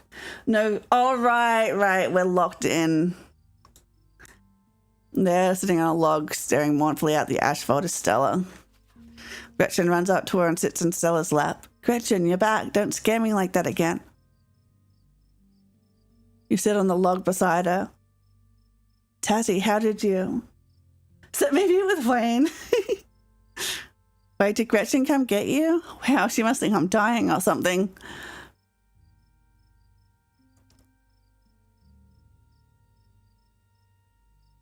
Yeah, Gretchen found me. She's a good girl. She really is. Please just talk to me. I'm begging you. It doesn't matter. There's nothing to talk about. I think I just need to go home. Come on, let's just get back to town. Well, if I don't tell her tonight, there's no other chapters. So, wait, before we go, I should tell you about what happened today. Oh? You relay the events of the evening as best you can. Saying it out loud somehow makes it feel less real, like you're sharing the plot of a horror movie, not something that actually happened to you. Oh my God. I'm just going to go ahead and lock that one away in the void. Skella scoops Gretchen up in her arms and the three of you walk back to town in silence. Guess I'll see you tomorrow. Give you a tired wait before retreating into her house. Hi! Time for you to get home too. He appears as if out of nowhere, clothes streaked with what at first looks like blood and gore, but you quickly realize it's paint, evidence of his altercation with Reese. So Stella, the void is overflowing. The void can't take much more. I'll walk you. Thanks, sure.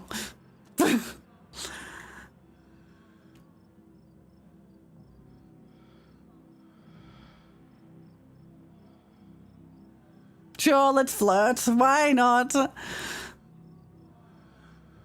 Can't just say... Try to hold his hand. He pulls away as you reach forward, leaving you grasping it. He's playing hard to get. A thoughtful gesture, but you don't want to do that. I wouldn't risk to frighten you. But I promise there will be a time and a place. The bond we could share, Tazzy. It would be deeper than any bond you could form with anyone else. God, I can't wait until here's an actual romance option. The next chapters can't come soon enough.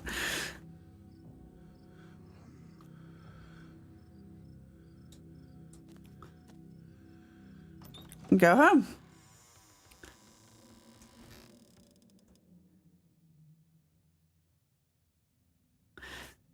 Okay, let's save here, I guess.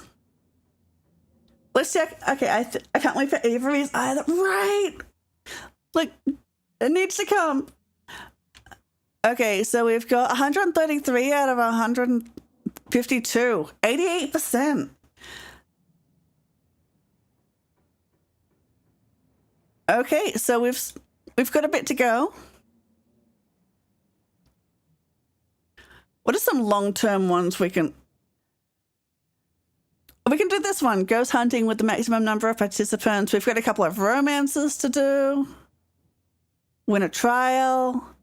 So that'll be next week. But I think that's a good place to end. It is the end of chapter 4. Let's switch over. I gotta get food. Thank you for the head pat.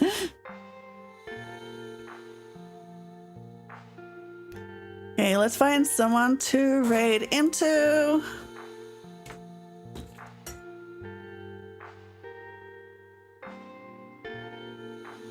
Okay, no one playing this game, but that's not surprising.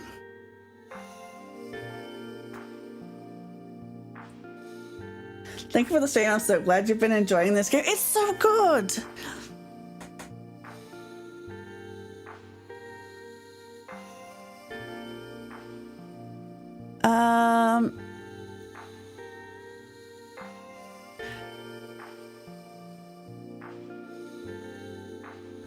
Okay, I thought I'd pick someone, but they're not still streaming.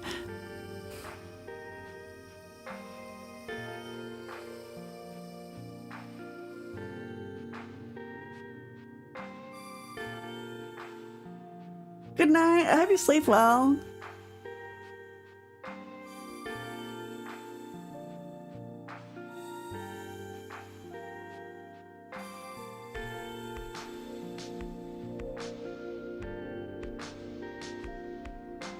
Okay, why is every stream that I check, they've already gone offline? Like, come on. What is my luck?